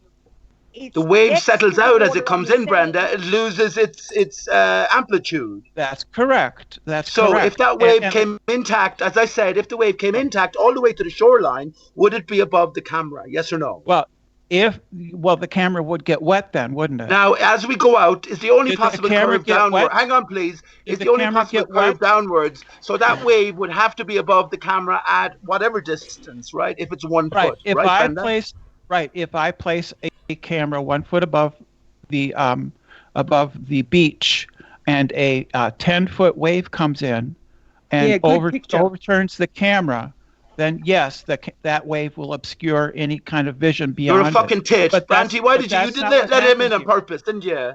Just to fucking wind everyone up. That's all he's fucking doing. Brenda, can you see that screen? Crying. You're just crying. Can you see that screen? You understand that waves get bigger the further they are from shore, yeah? Yes, but it doesn't matter because if you're above the water line, yeah, but no only by a wave, foot. no but wave, only by a foot, no wave and will it's ever 4 foot. obstruct your point of view. Hello? Can anybody hear Because me? you're above them. No, incorrect. Mic check. Mic Yeah, that's where check, she got it wrong. You're coming through fine. Those Me- height of Wouldn't waves. Okay. levels, these are above Do you it. see any waves? Do you see any waves of that size in this image? That you don't know. Do you see Swell, any? not yeah. waves. Do Do not you know see any because waves? Swell it's- isn't a wave. A swell is an average height a of the water. succession of waves can do exactly that. That I could be don't just see one wave, any- and it will any bob up and waves down. I don't see any waves. It's that a photo because photos yes, there's don't no wave. waves of that You size. watch the in video, this you'll image. see it wave. It's a There's wave. no wave of It's a any wave. size in Right. this So image. Brenda, that, you're can we not leave this and go find back out to the in topic of the difference. hangout Go tonight, which was away. ether? I think that's a better idea. What do you think? Because you get Well, nowhere. if you want to discuss the ether, I I'll don't want to gladly. discuss anything with you, Brenda. Anybody else? Whoever I you know are, that Brendan. Just Right, wants to nut up this- everything. This triggers you. Everybody's triggered. I want to be talking But- to a freak, right, who's had his bollocks cut off, Yeah. trying to tell me what's Yes, what when they yes, can't answer a yes. basic question. You've just had it And you don't see explained their to you. face. Who are Well, you? the Show your point- face. Put your face behind it. Yes, You'll be the yes. first. You'll be a famous Take- tranny. You defeated all the flat earthers. You Take your fought trazodone. when all the dumb flat earthers Take were your against you, trazodone. right? Take your trazodone. Oh, I Now, love how she if knows you what all want these to- medications if you are.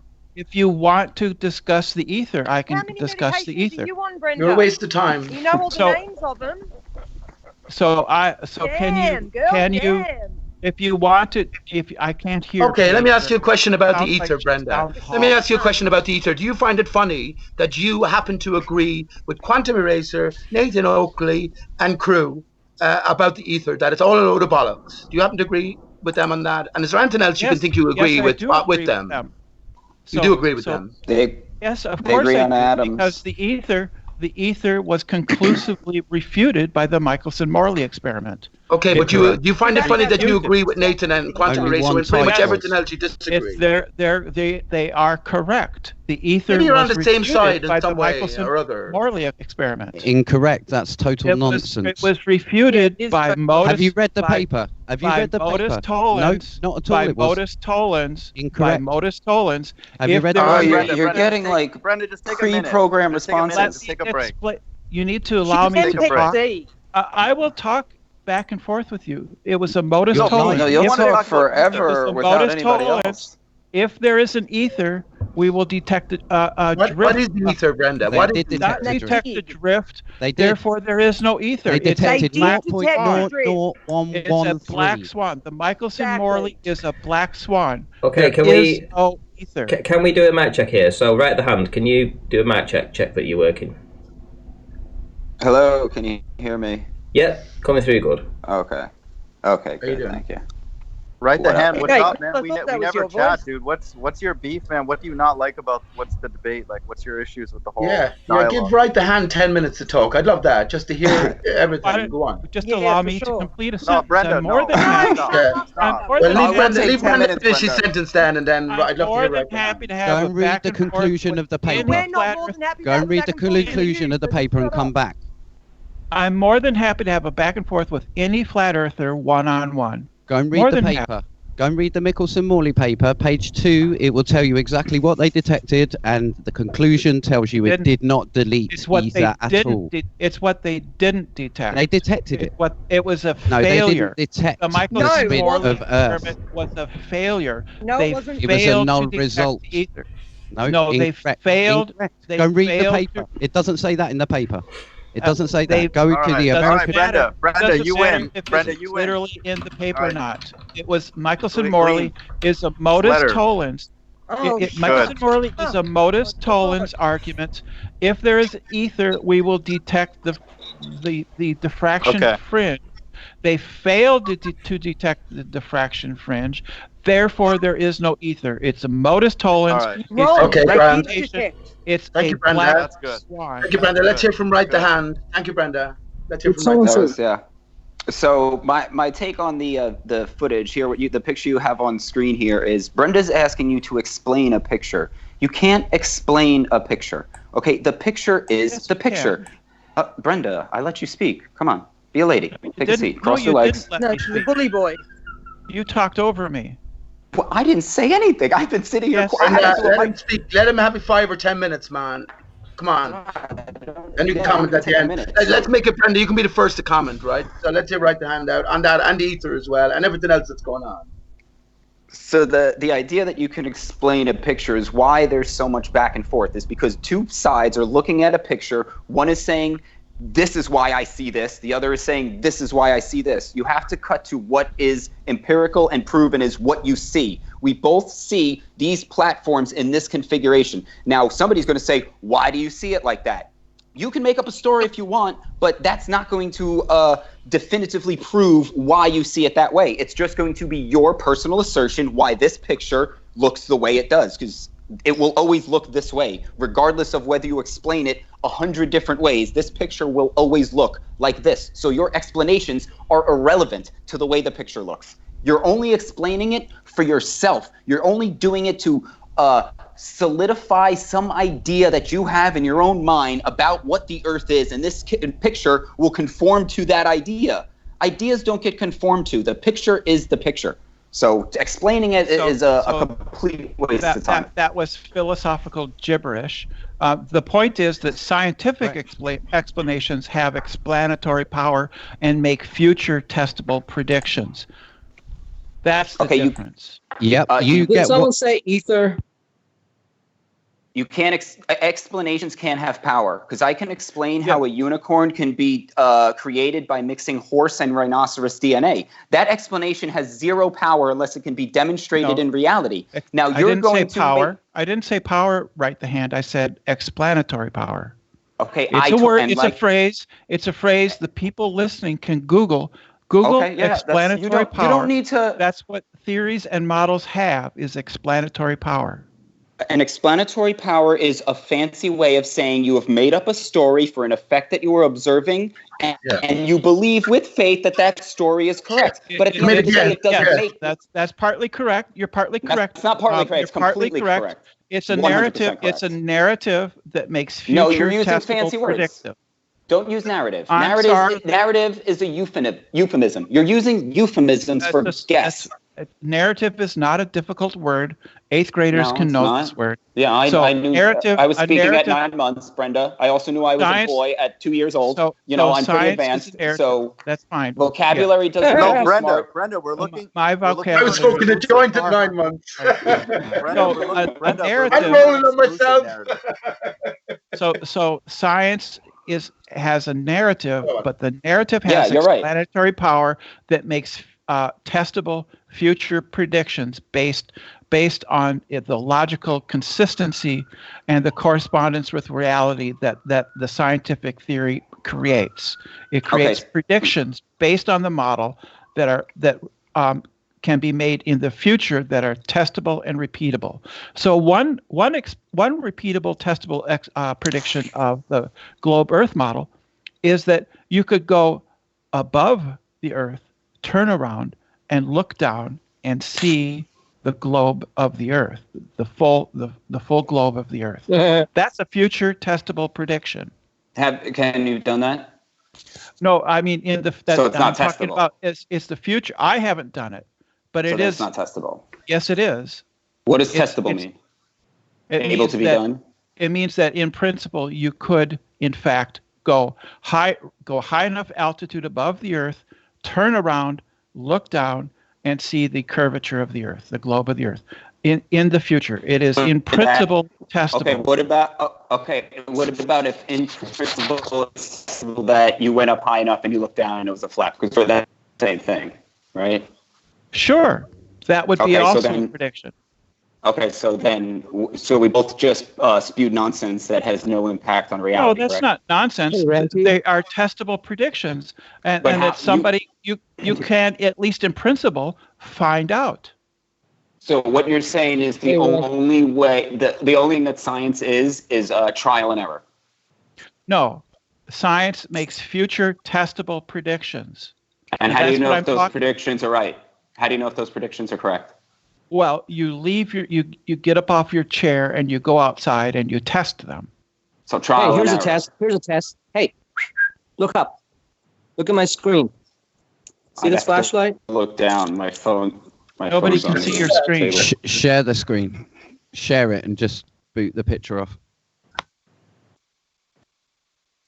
So there are other future, since there's nobody talking, there are other future testable predictions. I can give you a future testable thing to show this working. You literally get a camera, put it at 1 foot height, and then do a 4 foot wall, and put it a quarter of the distance of a 6 foot object, and you'll be able to see that you are blocking the bottom of that 6 foot object 4 times the distance behind the wall.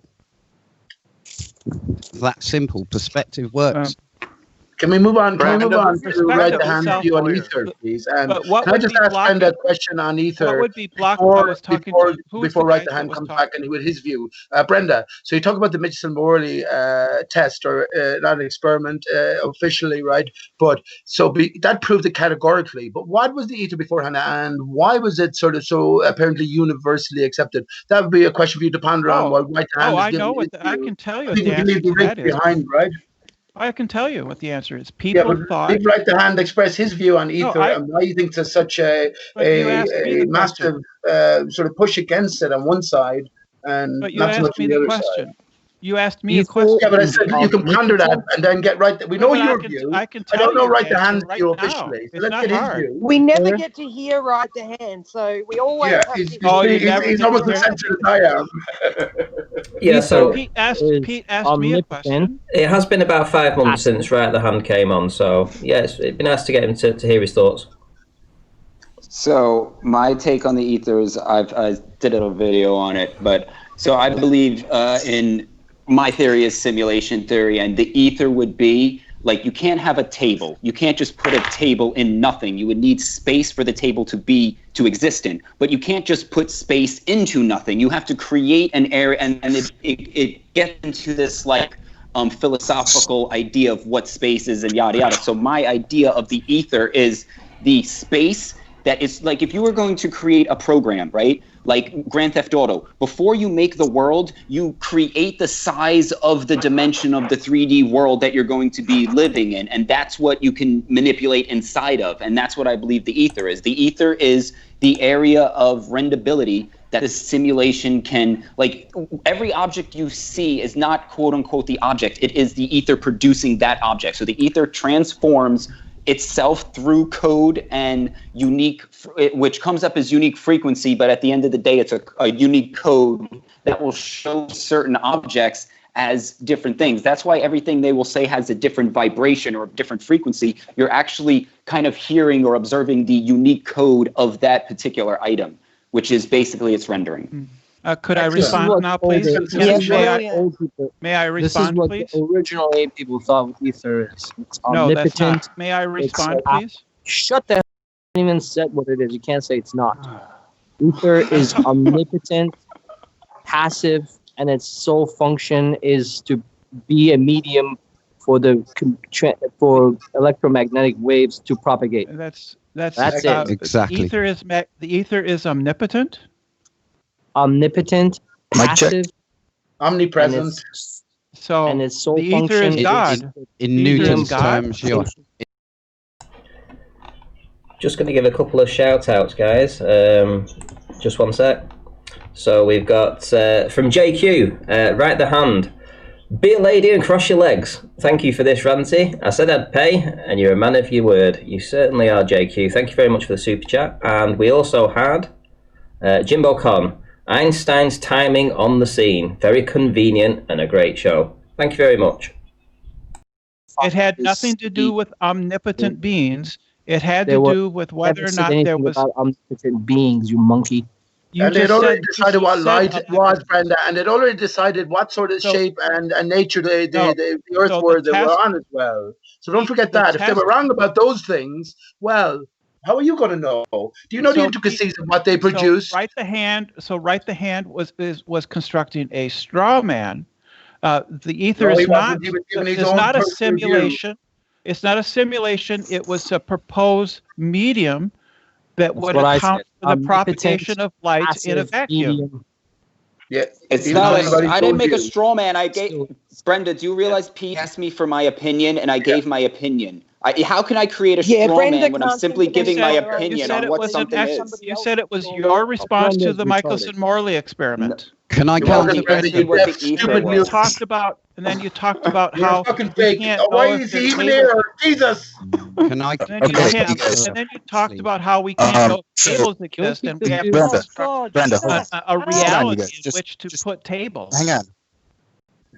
Brenda, to your original question about the picture, can we explain it? Yes, we can explain it. The horizon is there due to the perspective of the viewing object. Okay? You have an eyeball that receives an image to your brain. Okay, the image comes in upside down. And because of this, all right, there is a horizon line where images disappear. Okay, the same thing happens with a camera. That's how the image comes in. That's not how And cameras do work either. this and perspective of the distance of how far the viewing object can see will change the horizon and how far you can see. No, This is why we can zoom that's not how- in on objects further than we can physically see with our eyeball. That's not how. And That's that's not how perspective repeatable. works, and that's not how repeatable. cameras Oh work, my God! and it's not how It's eyeballs work. repeatable because if you don't have an eyeball, you're not going to see a horizon. And if you don't have a viewing object, you ain't going to see anything either. So it is repeatable. Your explanation was that's not how cameras work, it's not how eyeballs work, and it's not how horizons work. It's not how perspective works. You don't understand. See, what's going on with this person here? Why are we This tolerating isn't this? perspective. What's This going is on with this person obstruction here? due why to the It's like everyone having a hell drink or are something, you- and this fucking hoodlum comes in and starts kicking up tables and telling everyone they're fucking stupid and should they cry know harder, nothing. Pete. Cry And they're harder. faceless. They have a mask Nobody on. cares You don't about see your their tears. face. And you don't know if they're male or Nobody cares female. You about don't know your what you're hot fucking purple dealing with. tears. But everyone is tiptoeing around and answering his questions. This is stupid and insane. No, Pete, we know what Brenda looks like. Ranty posted a picture, so she's not. that's Yeah, like- I think that's a wind-up. Can you, I don't believe but that that's the can case. You, but you can't explain. People are You all have to go agents to these operate ad for 12 hocs. years. So they have many You have to- disguises. You Brenda's have to probably go not to even a these real, ad Brenda isn't a hocs real because Brenda was another character you called can't Uncle, explain this. who was a male, and Because there's no you can't such explain female it. pretension. Brenda, You- who's you- your employer? What do you So do you day have to to day? go to these ad homs in order. It doesn't Brenda, matter. You because just keep you- talking, and you because wronged Right the failed- Hand. Right the Hand was given his failed point of view understand- within explain certain bounds. Wait, of his own Pete, thought, Pete. right? Let's just ask You- Brenda. you wronged Who's your employer? What's So- your so- vocation? That's irrelevant to the question. The question Why? is, show me some science that explains how this picture You is come on here and possible make on fun a of us. platter. We're not allowed to ask what you do. For I a haven't. living? Like, I have not engaged in a single ad hom. You have. I have not. But you've been given the science behind it. It's Listen, perspective. let me just And I say, right? told you And you why. denied that it's above sea level. Wave height is Okay, always fine. above Then explain sea to level. me. Explain to me how perspective accounts for the obstruction. Listen, of this is a platter. waste of time. Let's get back to ether, right? And Explain as to flat me. earthers, Why we can't you understand that go all of the figure it out skylights yourself? revolve Are around you that Polaris. dumb, Brenda? So Polaris has a central Yeah, position. in Polaris all is of an this, excellent reputation of the flat Earth. I would love to just debunk Brenda on What are you Michelson-Morley. looking for? An I've- admission, I've is got it? Go An ahead. admission of defeat? Yeah, well, I've you got- gave it one shot, and you said that we can't build tables. We have to build You've a never world. been wrong which about anything, builds Brenda. tables. You said yourself. That was your explanation, right? The hand. That wasn't Gleam. That was Right the Hand. Whatever. Okay, fine. I get them mixed up. That's fine. Anyway, Whatever. anyway. Okay, Gleam. Yeah, Okay, Can you men, see Gleam. the women. paper? Can you see Refute- the paper? all us refute in Michelson-Morley. people look the same. Okay. Go ahead, You see Gleam. the Refute paper? Michelson-Morley. Can you see the paper? Well, shut up, American you might. Journal of Science on the Relative Motion of Earth and the Luminiferous Ether by Albert Michelson and Edward Morley. Yeah? This is on the American Institute of Physics history pages, so you can go and look this up yourself. I have not changed this. On page 341, which is actually Nobody can see it. Nobody can see it. It's not being shared. I'm sharing it. I It's can got see a it. yellow. It's got a yellow thing around my screen. I can Click, see it.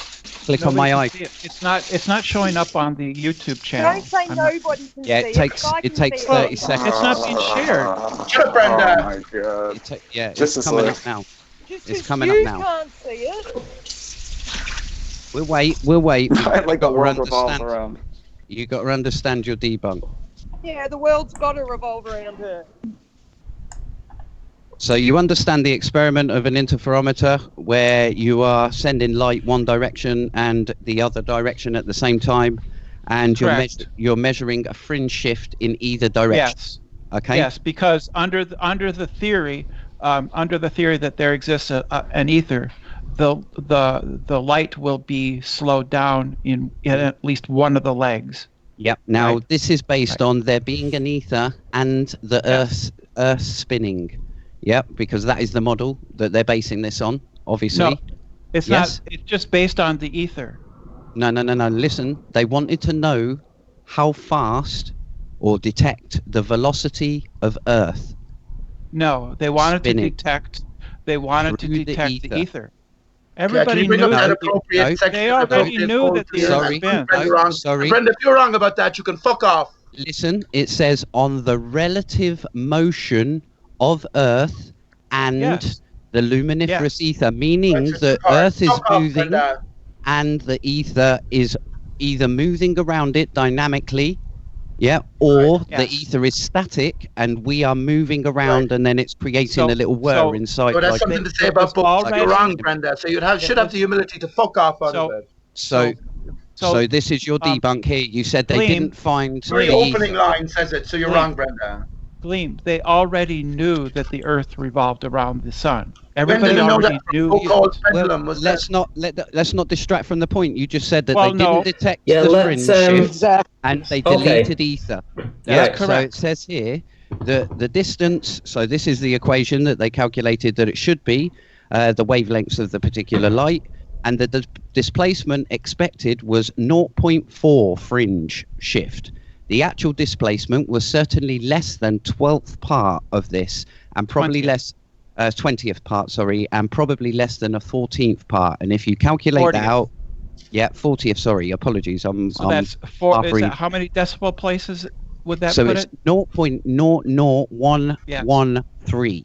Okay, and it was thought, even if you look up null experiment on Wiki, it says here, null result. Sorry, is result Wiki. So if you look at there, they I actually know give what a you null an result example. is. No, hang on. They give the Michelson-Morley experiment as an example. It says here, as an example in physics, the results of the Michelson-Morley experiment were of this type, as it did not detect the expected velocity relative to the postulated luminiferous ether. Right, and the expected velocity was 0.4, correct? Yes, and they Right. did not And- find and that, but they did not didn't get find a null result. They got Yes, a they did. positive result. No, they got a No. null result in as much Was as they that- did not was get that- what they was was- expecting. Was that That was it. result within the error of the instrument? Listen, this is where I'm getting Do important. Yeah? instruments have a Yes. margin of Listen error? here. This is what I'm just about to say. Do instruments have Brenda, a margin listen. of error? Brenda, It says listen. here. It's Brenda, relax, dude. Why, sure they do. Just like a camera's viewing Yeah. lens, Okay, which it is- adjusts for the horizon. It is generally thought to be inside Don't even hear what you noise just said, of Brenda. the level. Of the experiment. Yes. Yes. Okay. Yes. So, So it was a 40th, generally 1/40th of Yes. 0.4 yes. was within the accepted error, the tolerance of the instrument. Yes. So it is a null result. If you It's can't not. distinguish It's the not result, a zero Yes. result. It's a positive It- detection, but you within can't- the error. you can't know that, Gleam. You Listen, can't know. Don't And you interrupt. can't Let know me, it's let me just explain, no. because Error. you just said a minute ago that they did not detect a fringe. That is was your correct. exact words. And That's they have. correct. It says there, the displacement was certainly less than. So that means there was a displacement, but it was less than. So that debunks you immediately. But to go on here, can I respond? No, because I haven't finished. I haven't even finished yet. You just responding at every word. Brenda. Yeah, and this is where it says, if now it were legitimate to conclude from the present work that ether is at rest with regard to the Earth's surface, according to Lorentz, there could not be a velocity potential, and his own theory also fails. Do you understand what that actually means? The point is, Gleam, that you can't know if the results you get are within the tolerances of the instrument. You can't know if that result is due to the thing you're testing or if it's purely random. We'll get back That's the point. Yeah, that's we'll the point. Get back to that the because 40th part of point 4 is within the tolerance of the instruments. So you are claiming to know that fringe that they observed is due to the ether, no, but you can't know that. I did not say no. You just said you knew that they removed it and deleted it, and that is what I'm contesting. No, but you and can't you are know wrong. By this paper, you are wrong.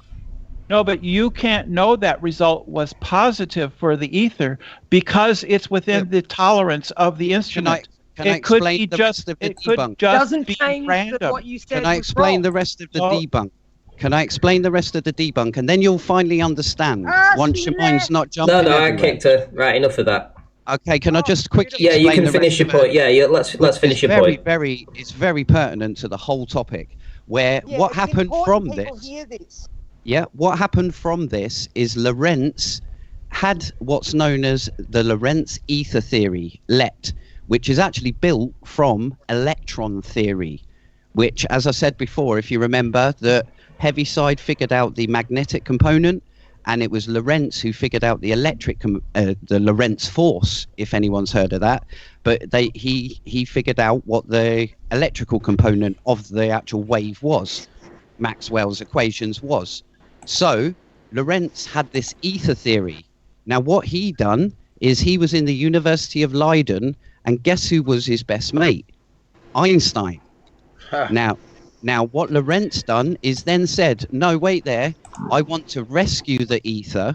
So he calculated maths, and this is where the Lorentz transforms come from, with length contraction and time dilation. He said, now what would the maths need to be in order to make this 0.00113 become 0.4? So we have both an ether at rest with the Earth, or stuck to the Earth, basically, undetectable. You cannot detect motion against it. And it's spinning. And then Einstein said, okay, I'll take your mathematical framework for the ether, I'll delete the substance inside it, and I'll use that mathematical framework, put it in Minkowski space, and there you have relativity. And that was the foundation. So ether is still alive in physics. Yep. No, that's wrong. That's wrong. That's wrong. Oh. Hey, Brenda. So in other words, very good, and I'm what that is associated with Einstein at all puts him under the microscope, of course, and probably has him, Lorentz, as another actor on the stage. And I cast my mind back to going through all of his equations in university and school and all that. What? That's just paranoia. Shut up, Brenda. You were kicked out. Why did you get back in? I'm speaking, please. I'm speaking to Gleam. I'm just commenting on why he had to stay there. Brenda, So when it comes to finish their sentence, man. So when it comes to what actually is then Gleam, so we're saying that the ether and the Earth have zero relative motion. So it's an all-pervading force that's I refuted. Yes. I refuted. at stillness. So hang on, please, hang on. Now we know that all of we're talking about what is here. We're trying to get towards what is. We know that all the skylights appear to move in unison on a daily, nightly basis. Did they have their own measurable perturbation or disturbance within this general ether? Of course, all this research is done, but we don't get to hear it. That's why you have to go back to 100 years ago, which you've done, Gleam. But in a flat Earth sense, how does this pan out? What does this mean for reality? It's called Put an yourself orbit. on mute, Brenda. It's called an orbit. Not talking to you. I thought you were kicked, man. I was asking Gleam, if we apply Yes, I was to a kicked, and I flat just Earth, what does all it I say did was about had to ether do in was our rejoice. reality? So because it is stationary, So you for me, can't get that it through your head that we don't want says you here. something. You just Those keep coming those back. perturbations are called orbits, Pete. Not interested.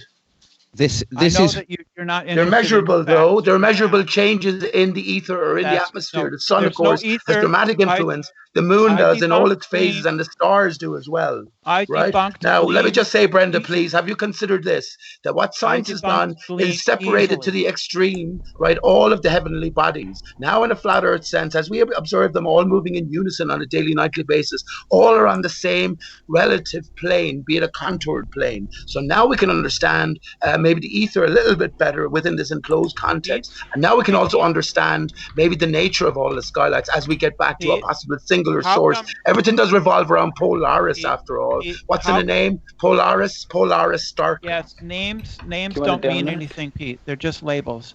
So how can you explain why people in the southern hemisphere cannot see the same stars that we see in the north? I can explain that, and I'll tell you this. Look No, at the you under- can't. No, you Look at can't. the underside. Ether Hang on, doesn't please. Hear my explain it. explanation first. Hear my this explanation. conversation is a clear product of ADHD. Yeah, but hear my ether. explanation, and that's why Brenda comes in and says and lets everything goes around. I wouldn't speak to the guy. It's a disgrace, like. But anyway, I'll answer the question. The You can't southern explain stars it. are a reflection of the northern stars, right? No, they're It's like not. The They're contour of the different barrier stars. is all important. Shut your mouth.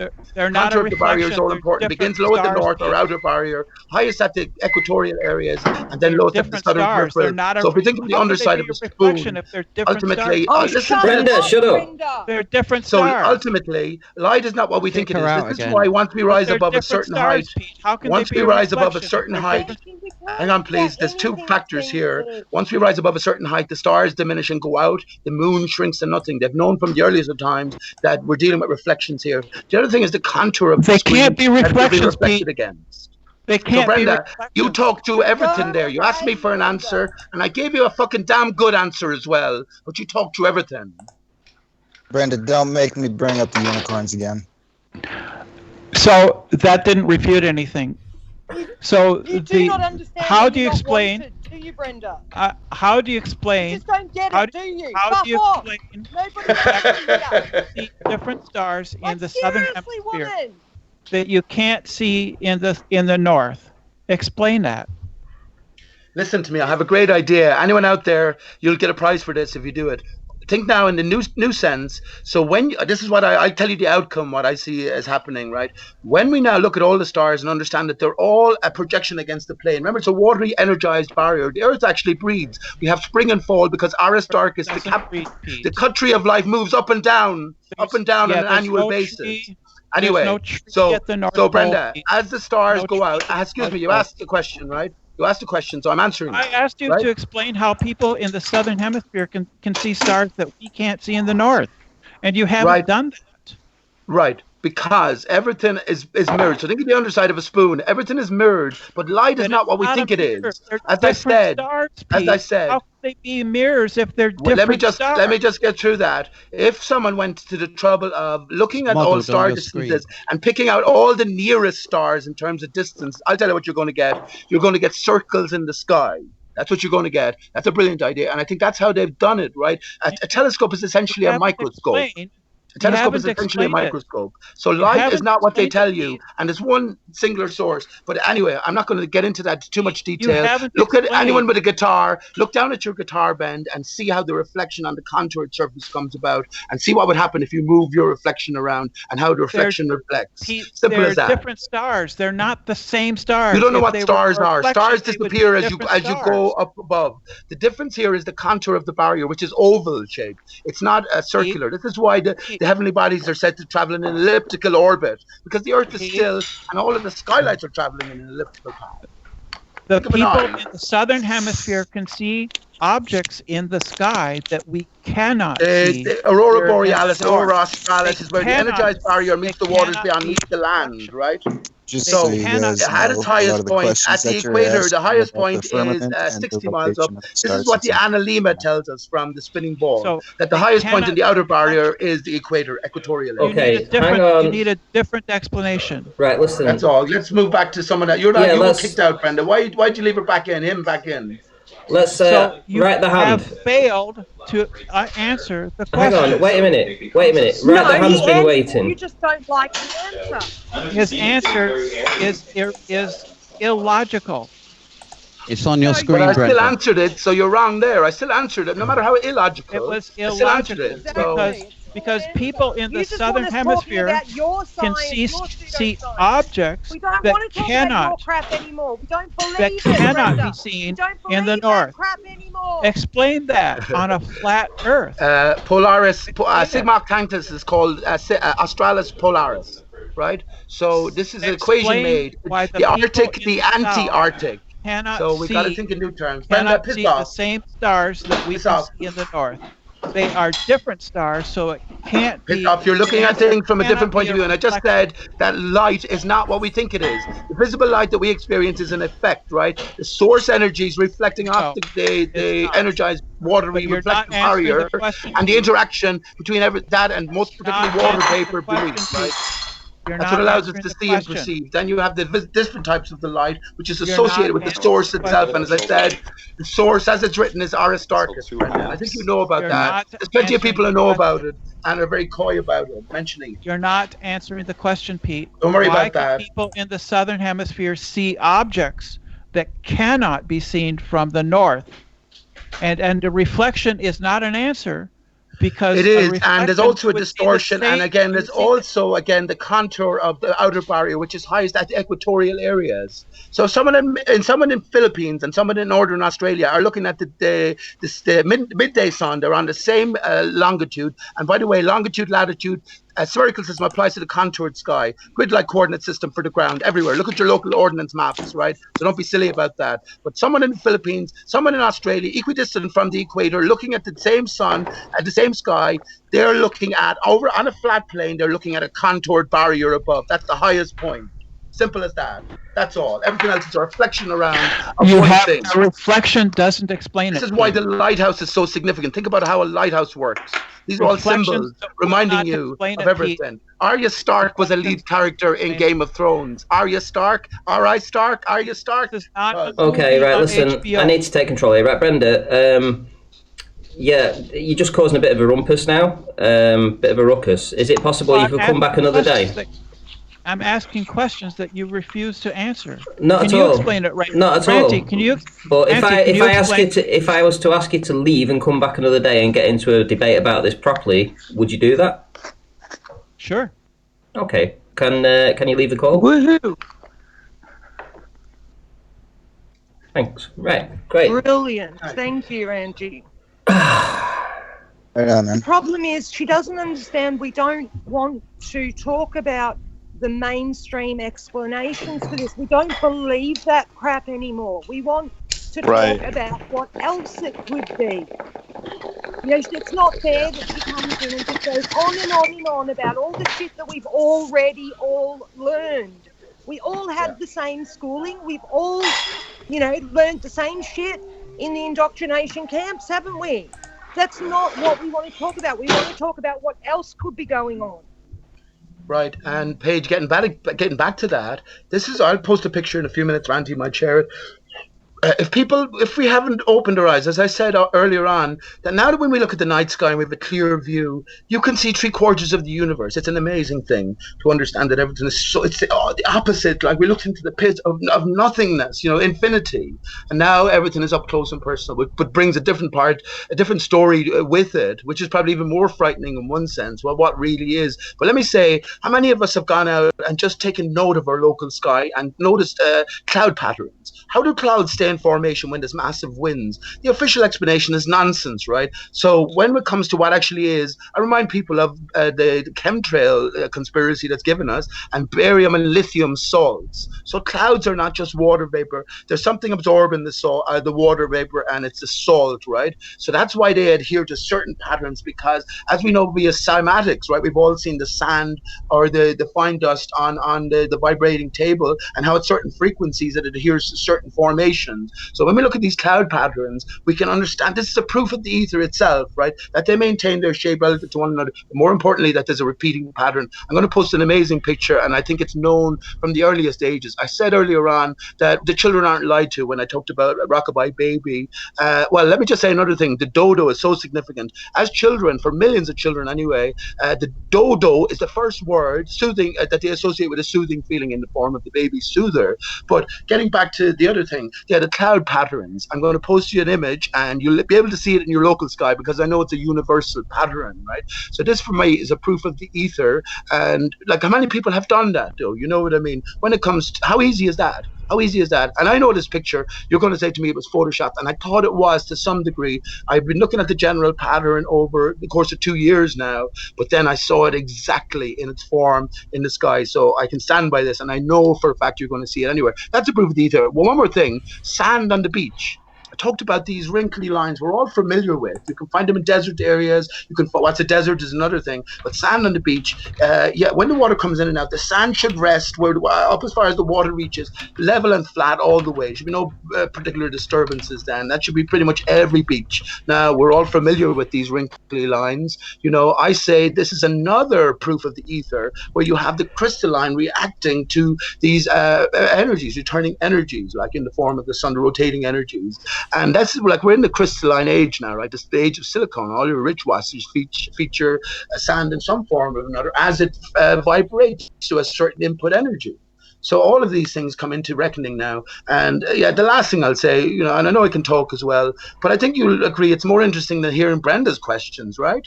This is sort of going, you know, where we all should be going. And no matter where you come out, you're the individual here painting your own picture. As I said before, if we're not doing it for ourselves, just do it for our children. But yeah, I'll leave it there, actually. I don't want to talk too long. Some things to consider. I'll post that picture. Let me post that picture, Ranty, if I share my screen. Did you have I'm looking up with like, if you to talk about an explanation, right? Picture the moon. They'll be like, oh, it's got craters on it because the meteorites hit it. Now, picture if the moon was a solid surface, clear picture. They'd be like, oh, it's just a planet. It's never been hit or disturbed. Let's say there was one big crater on it. They would say, oh, there was. No matter what it looks like, when you're backwards engineering the explanation, of course it's going to match, and that's all they do it. If you had a picture the night sky was perfectly black. They'd be like, we're floating alone in the universe. Picture there were two other dots in the sky. They'd be like, those are the only two planets besides us. Picture the sky full. They'd be like, oh, there's all these other suns. No matter what it is, they're just making up a story to match reality. And that's what the Bald Earth does. And they say, well, how do you make up a story to match reality? Yeah, but the new reality to begin with, right, the hand, you see the story is already known. This is what I say. You see this picture here? This is why the child's teddy bear, so I said the children aren't lied to, is so prominent. Winnie the Pooh. You're not sharing, Pete. I'm an ad. No. I'm sure I pressed all the right buttons. That's not what you said last night. Oh, gosh. Pete, by the way, Pete, you was with Rumpus last advice, dude.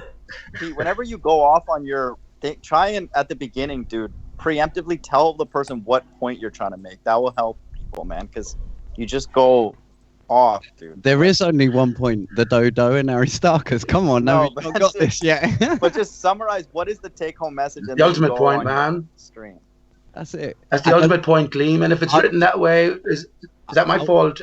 What's his right? The hand mentioned craters on the moon. Well, what exactly is the moon in this new sense? Then I put out €100,000 bet a couple of years ago. My brother backed it. That all the craters on the moon are one crater alone. A kaleidoscopic expression, if you like, of it. We're looking at it. I say it's the best, absolutely best blueprint in history, right? In existence is the moon, because everything scopes back into one crater itself. And there's more to the story than that. But that crater, well, they decided to name the most mysterious crater, as it's been described, on the moon, the most mysterious object in our universe, crater Aristarchus. Now, it's funny that Aristarchus is also said to be the originator of the heliocentric system, which I brought to the attention of everybody. Why wouldn't all the bowlers say this is all settled 2,500 years? Where was Brenda saying, well, Aristarchus had the soul nailed when he suggested it first 2,000 years ago? No, we're always led to Copernicus. I said there's a reason for that, because there's a greater game here. Let me just say about this bear, it looks exactly like a bear. I thought this was photoshopped to some degree. I said someone is after touching it up to something, but I knew I was dealing with the ultimate sort of, form. Now, it's not going to be as pristine as this because you got everything inside dynamic motion. But then only recently, and I couldn't find my camera, yeah, it wasn't there. Anyway, perfect. It's just absolutely perfect. That's what you'll see. So look out for that new local sky, and then you'll have to explain these repeating cloud patterns. Clouds also form, not in a random and chaotic way, in circular patterns, wreath-like patterns, I said, not quite closed circles, right? So look out to sort of break them apart in that sense. And these are proofs of ether, because these are returning patterns for me. And yeah, as again with the sand as well on the beach with those wriggly lines. I'll also remind people. Last thing. I was just going to say, mind God, last thing, and I'll shut up then, right? I'll also remind people, as we go, as we're at the beach, as we travel from the sandy shore inwards, right, we gradually notice the vegetation starts growing and the sand starts turning slowly and surely to earth. So is that what Earth actually is, a decayed form of the original crystalline? What is sand? Where did all the desert sands come from? Well, I say there sawdust to the felled tree of life, Aristarchus. There's only one tree and all its tributaries. That's the way it's written. That's what I see. And that's the prayer. Oh my God. But be careful using the word proof, because that's what we hold ballers to.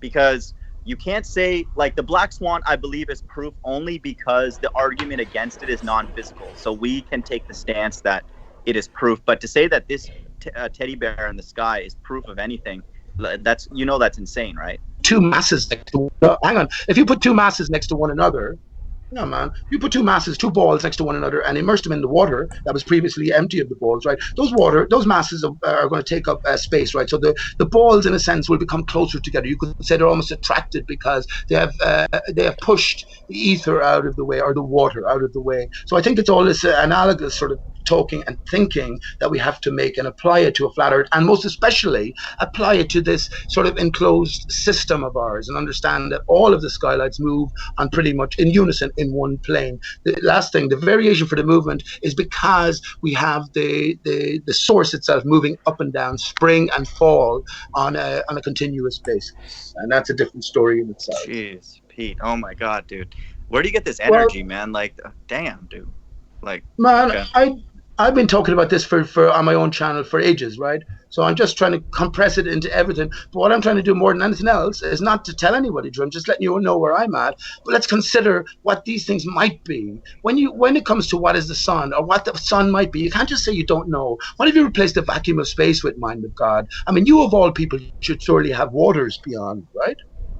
I would want to know these things, but the problem is, it's a resource thing, it's a time thing, it's these things will not get solved in any certainty. You can speculate on a lot of things, and like you're getting at, it's an interconnected system. So but you can tell me the Bible, but hang on, you could take the Bible literally and tell me that it's prophesied so many things that have come true. So come on, man, you're not able to interpret your own reality in some sense and put two and two together. You're far too clever. Say like waters beyond is no one knows the Bible's true, even Jesus Christ, because it hasn't fulfilled itself at the end yet. So no one would make that statement. Let me tell you about Jesus Christ. You your promise. Recognize the truth and which time period you're actually in.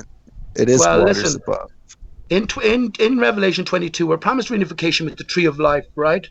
So Jesus is no, don't misquote it. That's you guys are in Revelation 11 right now. I'm not a Bible literalist, man, but I do realize the value in it. If we can see what Jesus, I'll tell you something for nothing. Count how many times "come" I'm the one is in Revelation 22. Count how many times it is. You've been reminded constantly. All right, think about this. And let me just say, what is reflected externally, that's only half the story. Heart, earth, ether, they're all anagrammatical because everything connects to us. And because we're greater than the material, well, maybe ultimately we can know these things, mind of God, with a little bit of effort. You are the mind of God after all. You chose that name out of respect, I take it. So you should apply your intellect a little bit more, your God-given intellect.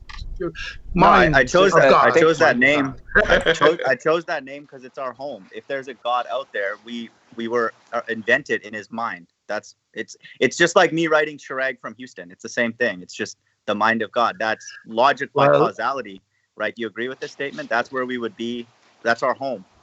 Well, I'll tell you why Lord God suddenly emerges from God when the transition from Genesis 2 to Genesis 1, because we're in different stories. In Genesis 1, we're in Genesis 1, right? But we've ventured into Genesis 2, into division, right? Maybe for the purposes of experience, punishment, who knows? Who knows? I think it'd be unfair punishment if we can't remember what we actually did. So, but maybe it's the game of life. And what I found is, you might laugh at the dodo gleam, But you can laugh away all you like. I'm not laughing. The dodo certainly isn't laughing. Every representation you actually hear or see of the dodo, it's always in a highly respectful manner. The dodo is put up on a pedestal, but because everything is a world of opposite, we're told dodo is a fool. April Fool's Day, Dodo's Day, right? So yeah, there's a different story going on, and all of these things interconnect.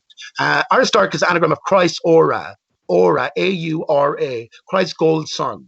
What is the sun? These are all basic questions. What do we do at Christmas time? By the way, Jesus? Pete, do you know one of the early? Yeah, Pete, one of the early disciples? Pete, hold on. Was Aristarchus?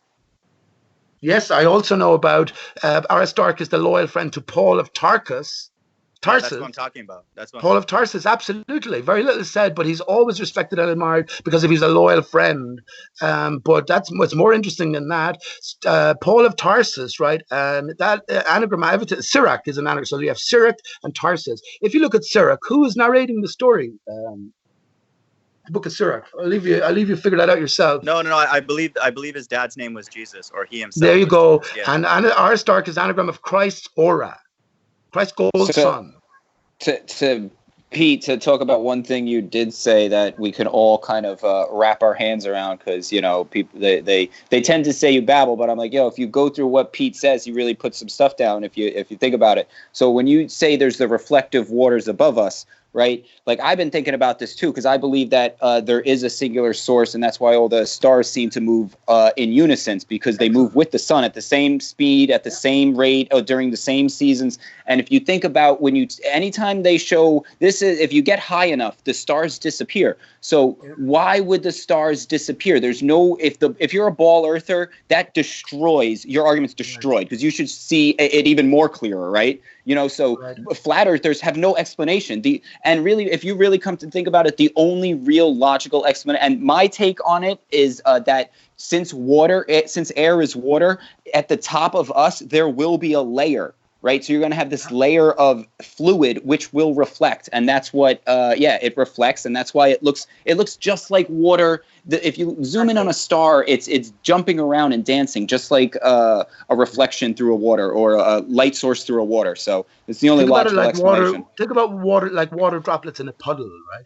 So you see all these intersecting circles. Now, Vesica Pisces, I talked about earlier on, and I haven't done it, so anyone's free to do it, of course. So think about all of the stars and pick out the nearest ones that they have listed. And I guarantee you, well, you should notice it yourself in the sky. It's all circular pattern everywhere. So I agree with you. There's a pattern being expressed. We have an energized watery barrier, and these things are sort of leaving their marks. It's easiest to understand in terms of water droplets in a puddle. But why they disappear, for me anyway, is because beneath the barrier. So remember, we're in a broken system. When the tree was there, with all its tributaries, we had an intact toroidal field, or whatever you want, an intact egg, right, or whatever you want to imagine it like.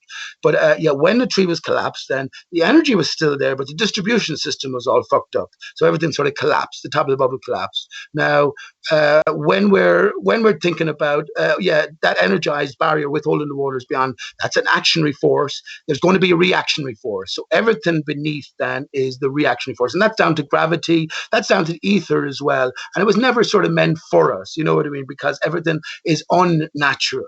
And I could go into deep, honestly, this is amazing. When I think about now how everything goes back to ourselves, male from female are divided. Our brains are sort of, one is just literally torn from the other. Look at our spine all the way down exposed. That's because we're torn from each other. And just to talk about the dodo a little bit, Kid A from Radiohead, right? Whether you believe this or not, Kid A from Radiohead, the album came out in 2000. Right now, we all remember September 11, 2001. Well, Kid A is the soundtrack to the 102-minute movie that was presented to us live, but was pre-recorded. Stanley Kubrick played a role in that. All the major TV directors did, because it was the greatest movie, greatest blockbuster of our time, right? Literally a blockbuster. But anyway, soundtrack of the movie, any movie is nothing without a soundtrack. The soundtrack even outlives the movie in most movies, right? So Kid A was chosen to be the album. Song number 10, first of all, it had to be 10 songs, I-O-1-0. It's all about the one and the zero. Out of the zero comes the one, right? Or the infinity, which is many ones from the singularity. This is what the Big Bang references, which is our arrival into this material world. So, all of these things, Kid A. So I just finished about Kid A. So the soundtrack, chosen to be the soundtrack to the greatest movie of our times. Song number 10, the final song, motion picture soundtrack. And the last verse is omitted. I only found this out afterwards. And it says, beautiful angels torn apart at birth, limbless and lifeless, I hardly recognize you. I think you're crazy, maybe. I think you're crazy, maybe. I will see you in the next life. So all of these things. The last thing just to say about that, Tom York, the lead singer, New York, Tom York, New York, New York. Tom York, his nickname as a child, you'll never guess, Dodo. His brother called him Dodo. Isn't that fucking funny? Isn't that hilarious if that significance is really there? We've all made our way surely to 9/11 being a media and a victim hoax. If you haven't, then just spend 2 hours on YouTube where there's plenty of short videos pointing out, and then you just put 2 and 2 together and move on to see the real story, right? Can we do a mic check for Brian there? Is Brian there? Brian Logan? He will be at some point.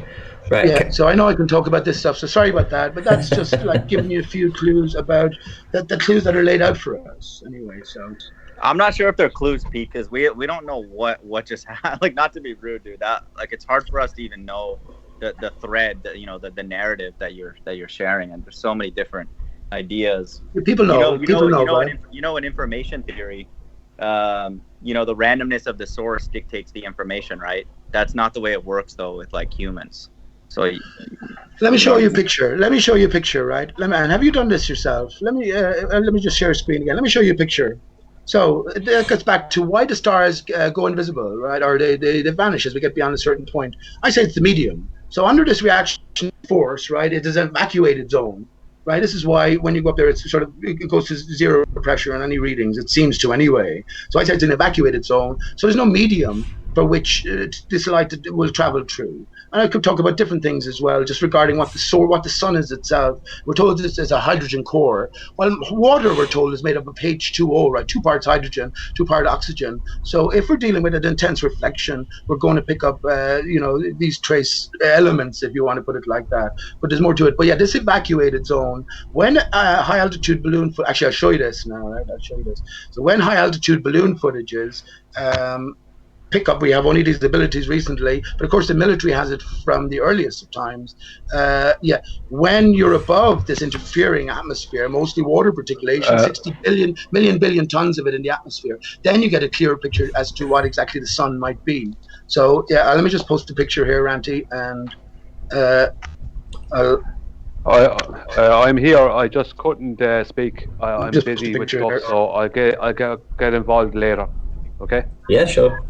I tried to speak earlier, and I'll just finish this. And no one heard me, so I was trying my best, but no one heard me about half an hour or more. Right. So I'll come in later. Okay. This is an image of the sun above the atmosphere. This is not the best, clearest image now, but this is every time you get a clear shot of the sun, you're going to see this pattern associated with it. When we understand this certain backdrop, what is the container? We all agree it's a container, right? There has to be because of air pressure. More to the story. So what is it? What's the nature of it? What's the contrary? What does it contain against? Well, when you look at this, what does that remind you of on the right? I'll ask you yourself. It reminds us of a few things, but here we have the Jesuit IHS symbol, which is around hundreds of years. Look at the similarities here. How did they have the abilities to sort of understand that this is what was going on really with the sun? Because there's a different game in play. It's as simple as that. So yeah, when you get beyond this, into this evacuated zone, where there's no sort of interfering, as I said, particularly water particulation, and also the soil particulate, what I think is happening is saline waters beyond are sort of energized, and dissociating into this water and salt particulate, right? And then we have the clouds lower on where it all sort of settles and comes together because it's at a certain position within the very low barrier. It's only 50 miles, Kármán line, 60 miles, Kármán line distance. So yeah, the point being here, the sun looks very different indeed once we go up a small distance, and well, a story is already known. Now, what might this pattern be associated with? Well, that's a different story indeed. I've brought everything back to, first of all, the sun and the moon are the same size, appear the same size. So we're looking to water, right? But appear to be the same size because one is a reflection of the other. But the contour of the barrier is so important. If you don't have a planar contour, you're going to get a different reflection than if you do, or if you have a sort of a multi-contour contour. So anyway, this is just getting beyond that mind of God, and have you done that, for instance? And if you did do that, what would occur to you? What might occur to you? Did do what though, man? Like, I don't know where you're yeah, well, I mean, this intellectually. is about what is, isn't it? So this is about answering what is. And as Right the Hand said, and I've pointed out many times before, where do you go with this? You don't go to mainstream science because, of course, everything you say is going to be wrong. So what do? You try and chat about ideas with like-minded people. That doesn't work either because you realize the whole arena is sort of controlled and people won't go near certain topics. You do your own hangout. And I do my own hangouts. I'm glad I do. To talk about all this stuff. But here we are on Ranty's hangout here. We have the ability to talk. So it's sharing ideas, but it's not for everyone. We're trying, Pete, the purpose of these, we're trying to put intellectual sort of pillars in people's minds who are maybe new to Flat Earth or advanced, that give them comfort first and foremost that the things that we're being taught are lies, and then have facts and things that they can really lean on to know that the Earth is flat and stationary. This is all like way advanced, man. Like, no, we don't even have time to go into this, dude. We're still, who's we, man? Who's we? Everybody, I have you blocked in chat, mind of God. I have you blocked in chat because I know your game. I know where you're going to lead us always. You never change your mind on that. I would say. So who are you speaking for when you the religious and the philosophical components? We're not there yet. That's what I'm saying. Is that you're part of the Bible literalist group, and you all hang together on every topic. Just let me finish my point. This Black Swan thing came out recently, and maybe you've known it for many years, which is great, But I'm just saying, for a lot of us, that is the first sort of mental anchor that we have to have comfort that the Earth is indeed flat. It's for many of us. And I've been in some of those hangouts as well. So I think that this stuff with Aristarchus and the dodo and the symbolism and all how it's interconnected, I mean, that stuff like a generation away, man. Like we're not there, man. Like many people. I just put that out there. I hope you're aware of that. Come on, man. No, I know you did, but who are you selling short? You're selling me Bible literalism. I think that's the biggest lie going. Dude, but you won't question that at all. And you're talking about we then as if we're there to convince anybody at this stage. I guess you got to set out your stall. But hang on, please. Let me finish. I guess you got to set out your stall. Would you prefer to be arguing Brenda and Rumpus rather than talking about any of these possibilities? No, I'd rather be arguing Rumpus because at least he makes like technical statements that we can refute. Now, I happen to remember you said that you can't bear any of this, and the chances are that you could see some sort of self-suicide, taking your own life because it's so. I can understand it completely. Anyone who hasn't considered departing this horrific life, well, then you're not normal. But, I mean, do you think this is a valuable way to spend your time then, man? I would say for other people to get into these discussions and get, like I said, nuggets of truth that they can use to refute lies, that is valuable, yes. But who are you trying to convince? Who are you trying to convince? Myself. I would say what Ruhif said recently in that hangout was powerful because a lot of us, I realized that I can't take that stance technically. That was the first time a baller said something. 1 second, let me finish my point. That was the first time I ever heard a baller say something that I definitively could not take their technical stance.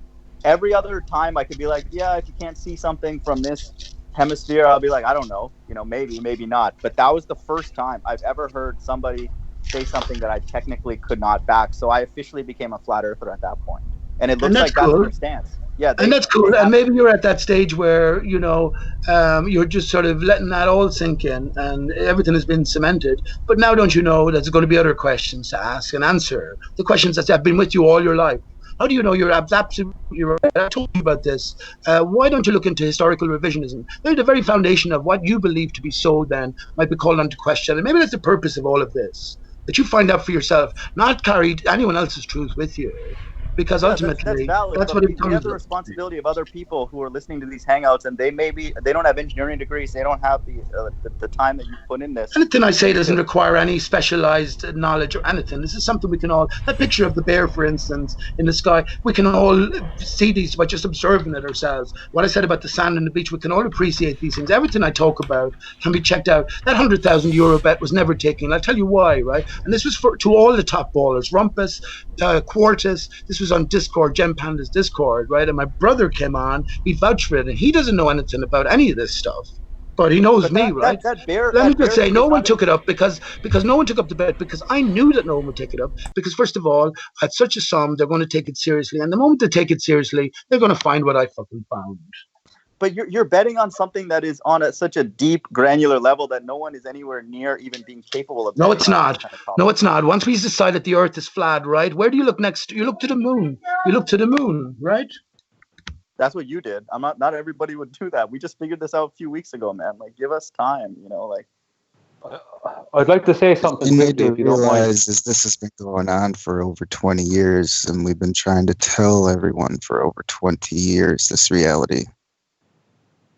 I'd like to just say something quickly, just there, because I've listened to a lot of this hangout, and I tried to speak earlier, and I couldn't get in for some reason. I was going, my check. I hung up, I rejoined, everything I could do, just no one could hear me. This is about Nathan and QE and the Black Swan, right? Because there's a lot of not misinformation, but people not understanding something. The whole idea of the Black Swan, right, was that it was a simple argument that the ballers cannot refute, that any layman or laywoman in the world can understand. And what they were trying to do is get a united front behind this to get rid of the ball idea, to dispel that nonsense, cut the head off the snake, get rid of the globe, and then we can argue about every other thing. But unless people do that and understand what QE and Nathan have been trying to do, unless people decide to do that, then we're going to keep on being seen, people who are flat earthers, right, showing us pictures from NASA. Who cares about NASA? NASA are debunked with the gas pressure argument. Either people get behind the Black Swan thing and understand it, because I listened to Karen B on Mark Sargent's show the other day, and she was flippant. She said, I didn't really see it, don't really matter, I don't know.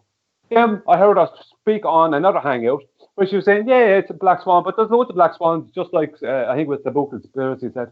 That's not the point. The point is anyone can understand it. When you explain it to people, they can understand it. Anyone who's not a flat earther can understand it. It's a simple argument. It's a simple battle plan, and it's foolproof, right? It's something that cannot be explained on the globe, and that is that. And that's what Quantum Eraser and Nathan have been trying to do. Now, I understand Quantum Eraser is a very forward person, and he rubs a lot of people up the wrong way. But I would put it to anyone to take him on in a debate when it comes to science. Anyone on the flat earth or the globe side. I'd love to hear Gleam. I'd love to hear Gleam and Quantum Eraser have a debate on the ether. Definitely love that. Yeah, I'd love to hear his views on it. Quantum Eraser, Gleam, you said earlier, right? You called it the postulated illuminous ether, right? Luminiferous. Yeah. Luminiferous, sorry. The postulated luminiferous ether. The first word he picked up on is postulated. Yep. That's the very thing I heard, postulated. Mm-hmm. So the problem is, why are we arguing about the ether when I put it this way, right? Someone comes to you and says, prove ether to me, right? And you go, well, there's this thing and that thing and that thing, right? And someone says, to Bob the Science Guy, or Blue Marble Science, prove gravity to me. And they show him buoyancy, something that has physicality. Who is the person going to go to? They're going to say, well, the gravity people, they know they have buoyancy. I don't know anything about this ether thing. What Quantum Eraser and Nathan are trying to do is stick to what we can definitely prove. And once we've gotten rid of the ball idea, then we can move on to saying whether other things are real or not real. I'm not here to stop free thought or anything like that. I'm not trying to do that. I have an open mind, as I've proven. But what's important is that you don't say things like the ether is real because you haven't proven it.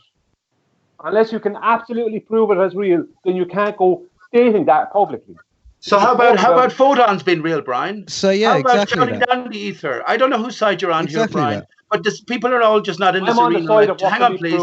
People are not all just in this arena for 2 weeks. Now, you better understand that the people that you are shouting out here, there's a possibility that they're put in place to control the argument. Who is the argument against here? Who are you trying to convince, though? I don't care about agents. I don't care about agents. I don't care Why about not? conspiracy. They Well, don't why not? matter to me because I'm cutting the head off the snake. That's all that matters. Who are you doing that to? We cut the head. Okay, who is the snake piece? If you don't, I cut think the head all off this the stuff snake, is you're coming gonna out turn now. around and Black bite Swan. you. John Quantum I Eraser don't was know that. about. Hang on, I please. don't know about light.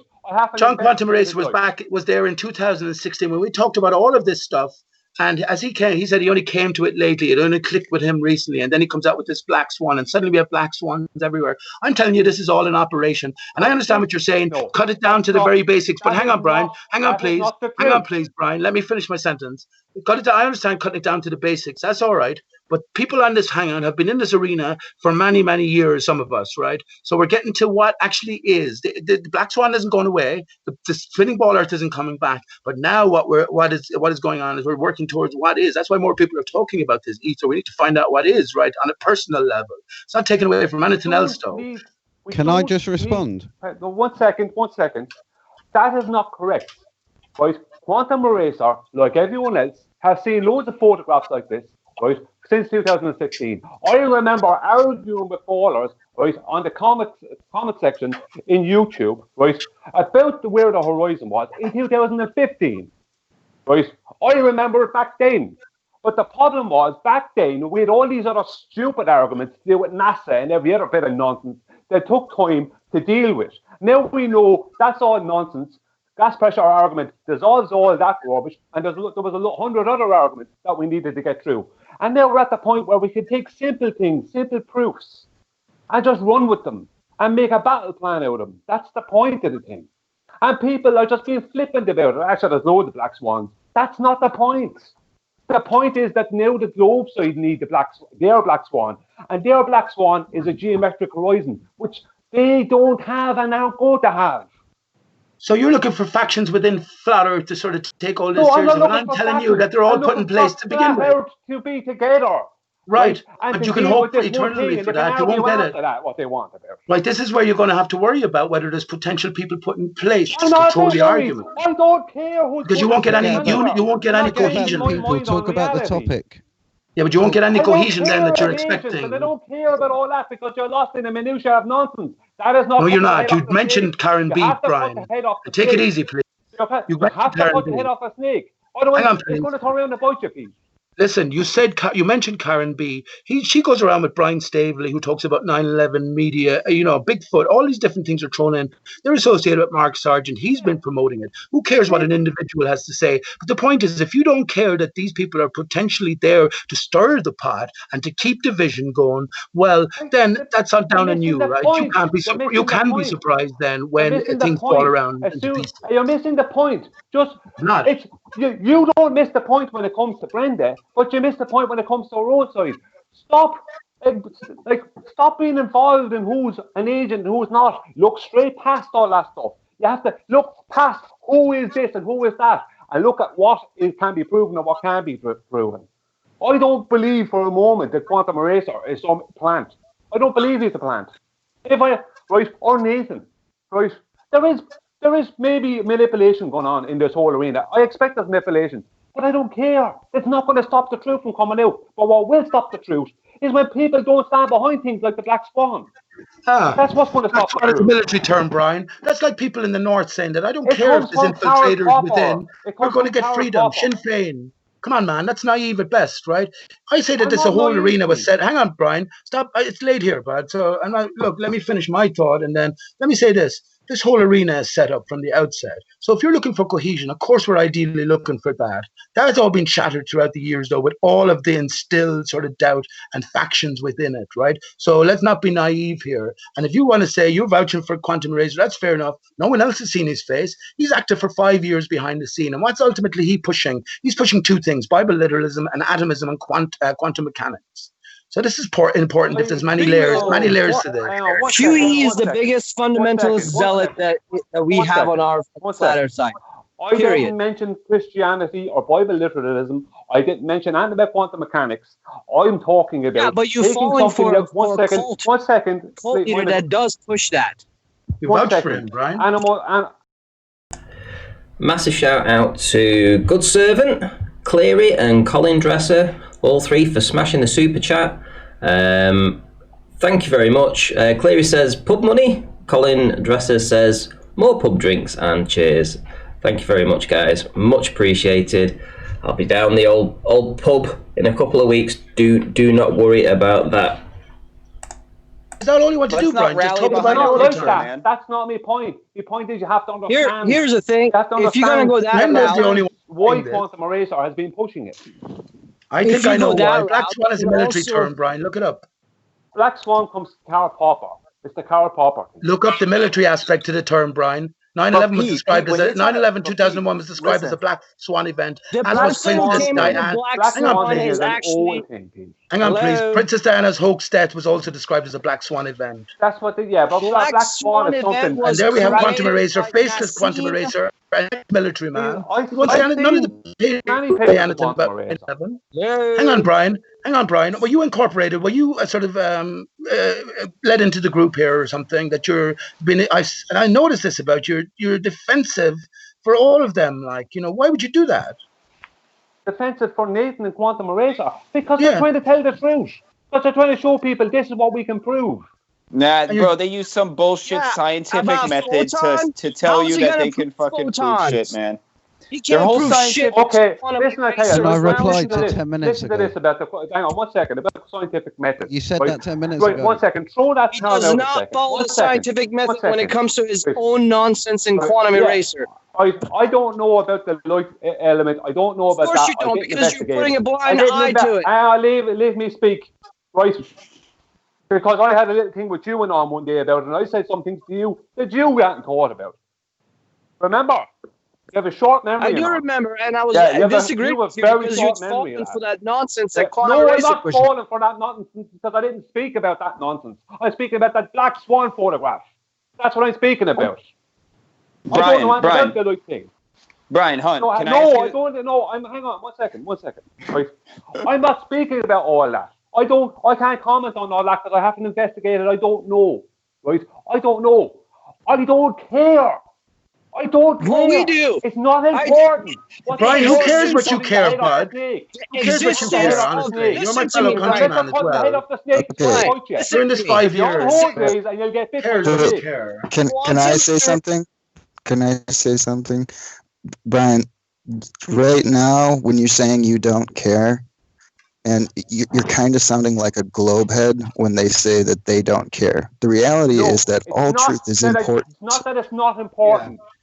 There's a difference. It's not that it's not important. It's that it's not my point. Right. If you're so gung ho about the Black Swan picture because it proves flat Earth, what you should be more gung ho about is the fact that ether exists, and that is you should be more gung ho about the Black Swan. So hang on. I've already posted it all over the place. I'm not worried about the Black Swan. Hang on, Brian. Because quantum eraser is involved. Right, Brian, hang on, please. Brian, let me ask you a question then. And I think the same applies to everyone. The only objector to the Black Swan has been Rumpus and Brenda. And none of the rest of us object to it because we've all dealt with it in so many ways. Now, the only people who seem to be objecting to it, or there's a problem with, is Karen B now. And you seem to be on some sort of a crusade. I understand it in one sense, but I tell you there's more to this fucking story. And you're acting very suspicious as well. I'm telling you that. Okay. I'm telling you that. She doesn't have a problem with it. Black Swan. He's a faceless character. He's a faceless dictator. He's a faceless sergeant major from the sides, Brian. So he's an ex-military man as well. And the military are all over Flat Earth.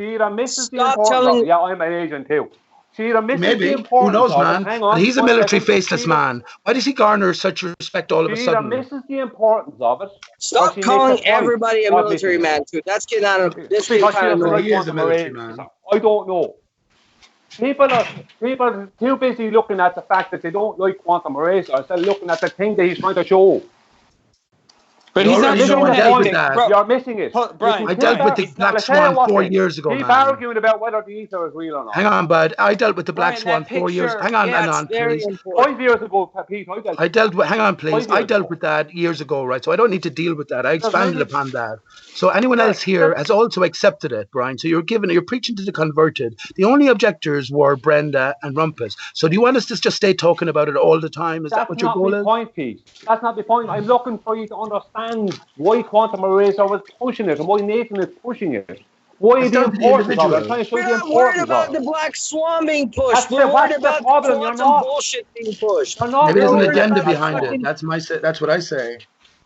You're missing And I the say there point. is an agenda behind it. It's a military term, Black Swan event.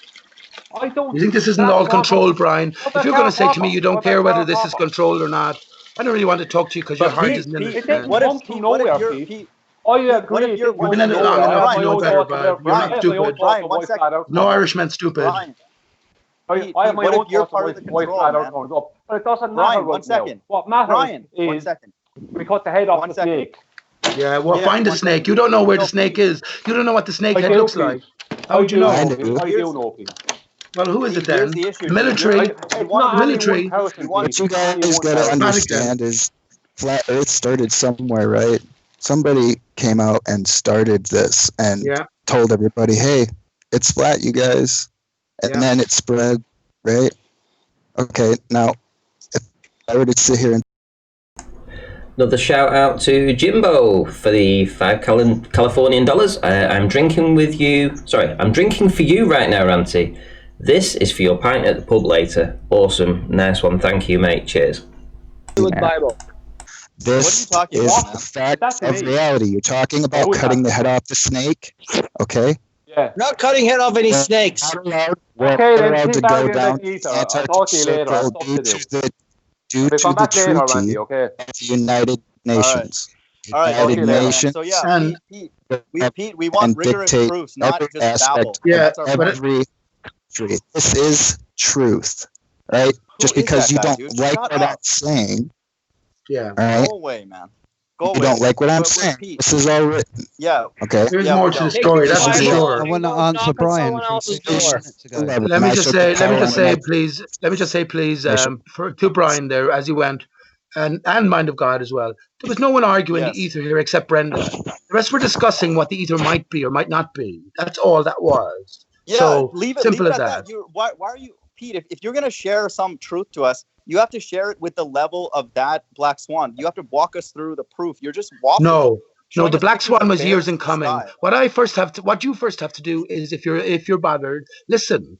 Paint. See, we think in pictures. I can get you to think of a snake right now, right?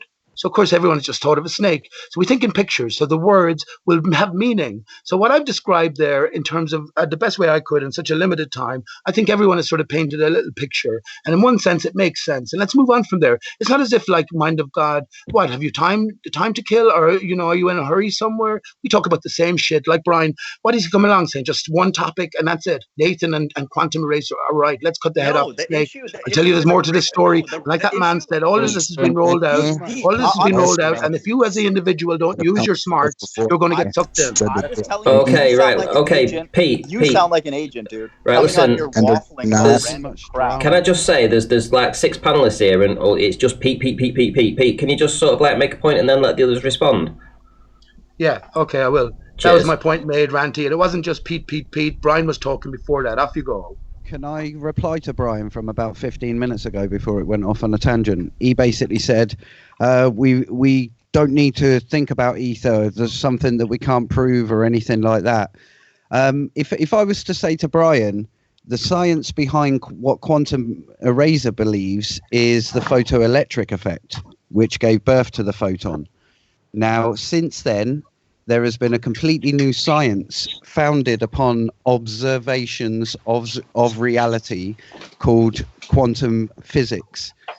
And that's what he names himself, quantum eraser. And the whole thing about it is that quantum electrodynamics has proven ether. And there's this thing that the globe earther science uses, which is called virtual particles. Virtual photons. Yeah, virtual photons, which are the exchange particle. And that is the ether. That is the ether. That is the excess amount of energy that they find in a system which shouldn't be there. If it was an empty vacuum, then there shouldn't be this excess energy, but they have measured it. It's been measured.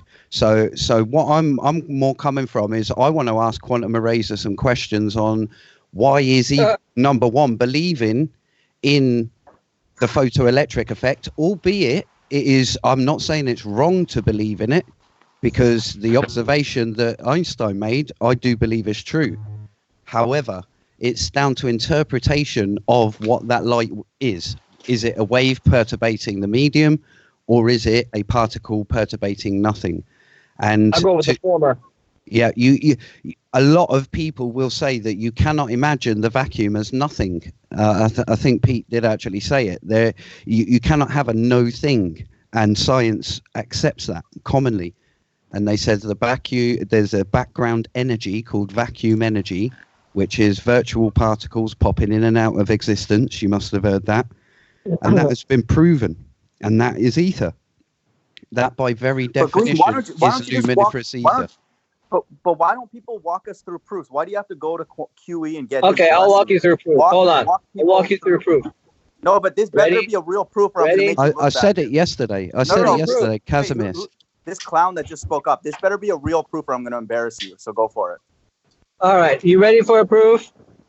What better be good. Is the cause of What's your name? diffraction? What's your name? Anon Moto.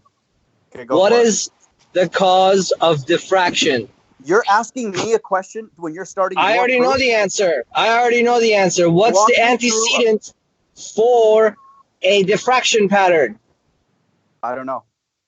Okay, I'll tell you. It's a system of waves interfering with each other constructively and deconstructively to create a pattern with peaks and troughs. That's what you get when you have waves, any kind of waves, water waves, sound waves, whatever. What are you trying to prove? Declare what you're going to prove first. What is proof? How about we talk about why don't we talk about what proof is? Because you're saying we're trying to prove something. Yeah, what does that mean? You observe an effect? Let him go. I'm just going to embarrass him. Here's the proof. Listen, if you shine a laser through a single slit inside a vacuum chamber where you removed all the particles, elements, water, air, whatever, you pulled it out, and you still have the diffraction pattern, what is interfering? It has to be a system of waves. If you pull the air out, there's still something interfering with each other. You can call that ether. You can call it anything you want. You can call it quantum farts. I don't care. But there is a medium, and that's what light is basically a perturbation of that medium. It's when the medium is excited. How do you know you pulled all the air out? Oh my God, dude. This is what we have to deal with now? This is where we're at in the world? Like, that's a proof? That's insane, man. What are you doing? What causes the diffraction pattern? Have you ever taken any kind of math class? Or what causes the diffraction pattern? How do you know you took all the air out? You're presenting your proof. Because you sucked the air out. Exactly. You're just. But how do you know it's all out? Well, the air still comes out. Isn't there still a pressure in the chamber? Isn't there still pressure in the chamber? The pressure rating is pretty much zero. But that's still air. That's still air. There's no difference between a little bit of air and a lot of air. There's like no effect but it's air. the diffraction pattern. A medium's a medium. A thinner medium's still a medium. But there's no effect on the diffraction pattern with full air and basically a pump pumping all the air out. Okay, hon, listen. If you thin the air out, you still have a medium, right? You don't thin the air out. Okay, how do you stupid, man? So what you're saying is he's like a Brenda. We don't need to talk to stupid people, man. So we can show he's stupid by dealing with his arguments. So what you're saying is that air is bouncing particles and you pulled all of them out. How do you know you got every single one out? Well, there is a pressure gauge and it reads there's zero. And before it was 14.7 psi, now it's zero. Okay. So where did the air out? How do you make? So you're telling me there's no such thing as vacuum chamber? So now we're at the place where we say, oh, there is no such thing as a vacuum chamber. No, you're starting to sound like a baller. So how do you to get a vacuum chamber, right? You have to have a gauge to know you're at zero. But don't you have to pull the zero to know you're at zero so you can get the gauge to put it at zero? Pull a zero? What does that mean? Okay, you have a gauge. You're telling me it's 14.7, right? Where did you get that measurement? You suck the air out. There is a pump and there is a pressure meter. It tells you how much pressure is inside, and when you suck it out, wouldn't it be a negative pressure? If we had a pressure reading, negative pressure. Listen to me. You got to calm down, Anon. All right. He's just dumb. He's just stupid. He doesn't understand that you're arguing continuity versus discreteness, and there is some point where you need to remove that last whatever it is to get that zero, and he doesn't get it. Yeah, that's my point. So there's no difference when your chamber has very, very, very low air versus when it's full of air. We're dealing with stupid people on both sides, so we don't. Yeah, but very little air is still air, which would be a medium. And if you think air is, hold on, let me finish. Let me finish. I know, hold on, let me finish. The waves. The fringes don't move when you suck the air out. They stay exactly where they were. Okay, so the idea that, let me think. So now you're telling me that electromagnetic waves need air? Is that what you're saying? No, what I'm saying is that if you have, think of air as a medium that you can thicken and thin like water, and you're not bouncing particles. At a certain point, it's going to be extremely thin when you've pumped it out, but it will still encompass the entirety of the space inside the vacuum chamber. So all you did was create a very thin medium at best. You know, now that's at best. Now at worst, we can start. That should make an effect on the diffraction pattern. It should make it weaker because you suck most of it out.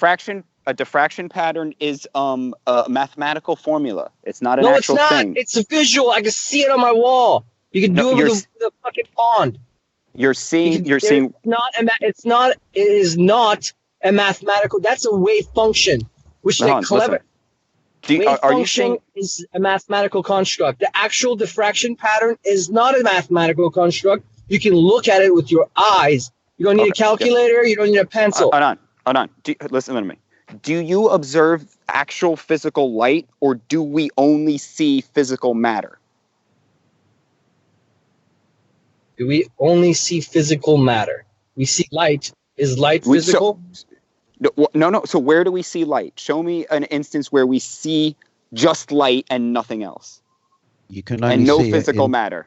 You can only see it with interacting with matter.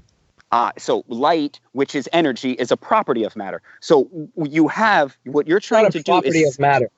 So show me light without matter. Well, first we need to place that there's no matter. There's your problem. That's not my problem. I still have a diffraction pattern when we suck that medium out. In this case, being but you didn't suck the medium. You didn't suck the medium. So something is waving still. You didn't suck the medium out. Yeah. No, you didn't. Correct. We didn't suck the ether out because ether you can't suck it out with the pump. You didn't even suck out all the air. Suck the medium out. The medium. That's my point. The medium still exists. You didn't even suck all the air out. Well, we sucked 99% of it out, and nothing happened to the fringe shifts. Nothing happened to the fringes. There's nothing. Listen to me. Nothing happens to the fringe shifts, even if you move 99% of it out. Are you kidding me? And you know what that means? Nothing. It means absolutely nothing. Except the medium yet still. No, we don't live in a vacuum. Yeah. Okay. So, and here's the thing. Try making a vacuum that is 10 miles long and then observing it. You're observing a 6-foot vacuum to look for diffraction. These are not experiments.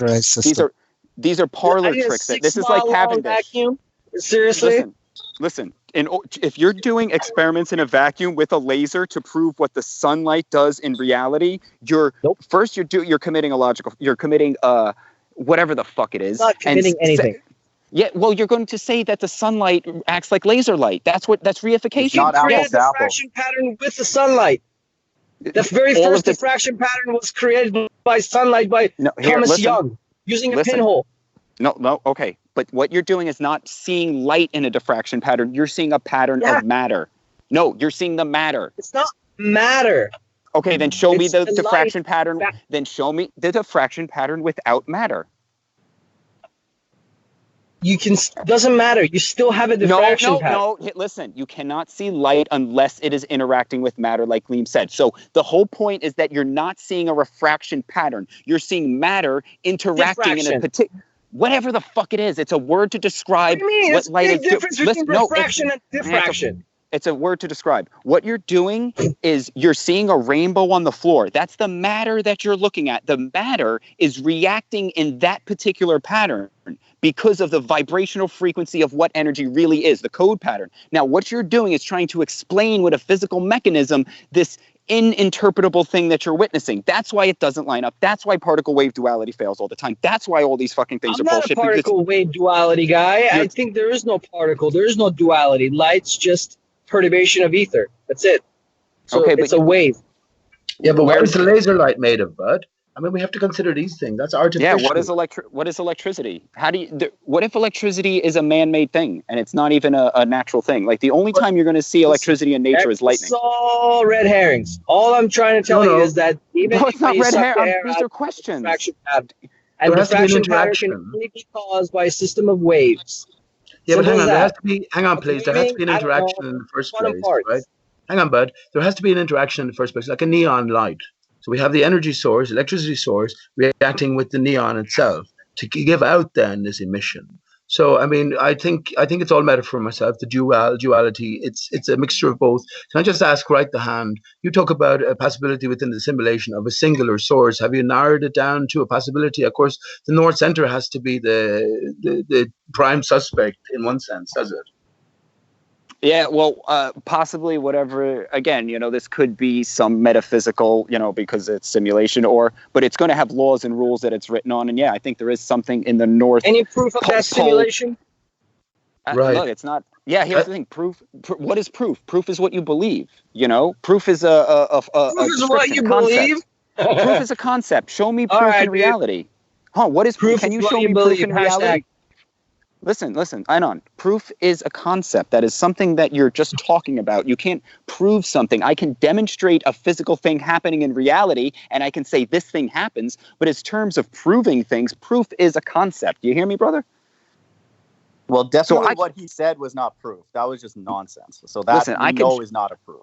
I can drop a rock, right? That doesn't prove that the Earth is pulling it down. It doesn't prove the sky is pushing it down. It doesn't prove that there's a density relativity distance equilibrium, dextro-rotatory difference between the rock and the floor. It just means when I drop a rock, it falls to the floor. Now, if you want to speculate, and I've said this before, pontificate on why that rock falls to the floor, you can. And we can have 100 people come to 100 different conclusions, but we'll all agree on the one, that the rock fell to the floor. And that's what the focus, and if you want to speculate on what something is, fine. I have a theory. And when you're going to come down to it, now we're talking about the philosophy of science, when really all it is an explanation. That's all science does, is explain the mechanism in which something is happening. So anybody can just make some shit up. You can just say, it was Muhammad who did it. There you go. Wait. That's your premise. No. Because the explanation is trying to explain the mechanism. So if you're going to say that there is some sort of like people believe in atoms, rope theory, whatever, but there must be some sort of physical connection or tether between a magnet and the object it's lifting. If you're going to say it's just magic, that explanation doesn't work. It doesn't have any meat and potatoes behind it. But if I'm going to say that there's these a continuous movement of rope-like threads that are so fine you can walk through them, that when they interact with metals, they'll pull it up. So your bullshit just has to be very elaborate. You just have to make it very elaborate bullshit. I got it. What else is science? That's why a hypothesis. All right, I'll tell you what it is. It's when the unicorn particles of their fart become so past the criterion of but that makes no sense. You're making no sense. You're why is your nonsense better than anybody else's, dude? You just anybody can just make shit up. Yeah, but what do you think? Okay, what do you think you guys were doing when you were arguing over that picture of the oil rigs? You were each making up your own explanation of why that picture is being displayed the way it is. That's all you're doing. You're just too dumbheaded to fucking admit it. Flat, and you can see the horizon behind the. Okay, and they'll talk about diffraction, and that's why you can talk. Nobody here. That wasn't me. Diffraction could explain concave Earth. It could explain ball Earth. That's why you don't talk about bending light waves. Again, you're confusing diffraction with refraction. Because I don't care. I don't care. It's such a stupid thing that people. It's a big difference. I don't. The hand. Sorry, listen, I don't care. Let me tell you. You're a flat earther. You don't let Brenda in the hangout. Let me tell you why I don't care. You're a flat earther? Yes. Yeah, yes. But why? So why are you using waffling, stupid structures to set up stuff when you know what we've been through to get to flat Earth? Like, why would you just say random stuff? Because before that moron QE came up with this Black Swan, which is not even a thing. Black Swan was created by Nassim Nicholas Taleb to write his book Black Swan to describe an unforeseeable event. It has nothing to. That's fine. Flat Earth as a movement is a Black Swan. Fair enough. Not that fucking thing. But anyway, before all of that, the idea that the Michelson-Morley and the fact that there is ether prove that Earth is stationary, but the fucking diehard Copernicans couldn't deal with that, so they got rid of the ether. So that's your proof. 1887. That's your proof right there. That's your Black Swan, Michelson-Morley. But That's no, not a let's proof. Those forget are about just words, ether. man. Let's talk about photons, so I can prove Jesus. The Black Swan is Earth's movement, right? It all comes back to Earth's movement, first of all. But these are all, again, there's no one to turn to here. So everyone, there should be a spirit of cooperation. But let's try find out.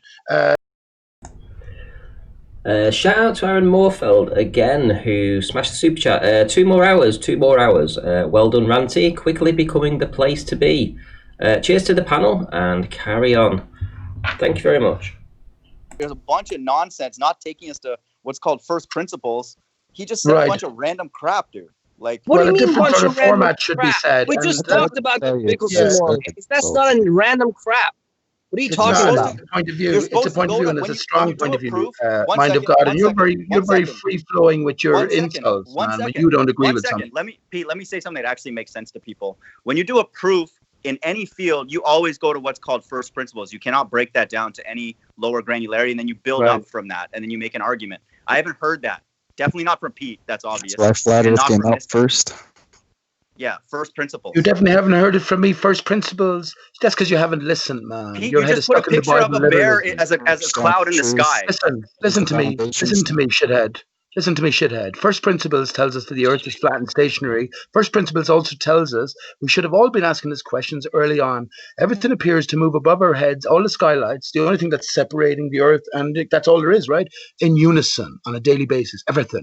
Right? Is this leading towards first principles takes us back to a possible singular source. Once we understand that Earth is not a planet in the universe space. And you're very ignorant and rude, and I blocked you for a reason, man. Because you're a plant. Is this just more nonsense? You're a plant, and you're a snake in the grass, man, and I know it well. That's why I blocked you in chat. Pete, is this leading towards a proof, or is this more nonsense? You said back to first principles. Is that not a first principle in terms of thought and exploring possibilities? No, what you were just saying is not. No.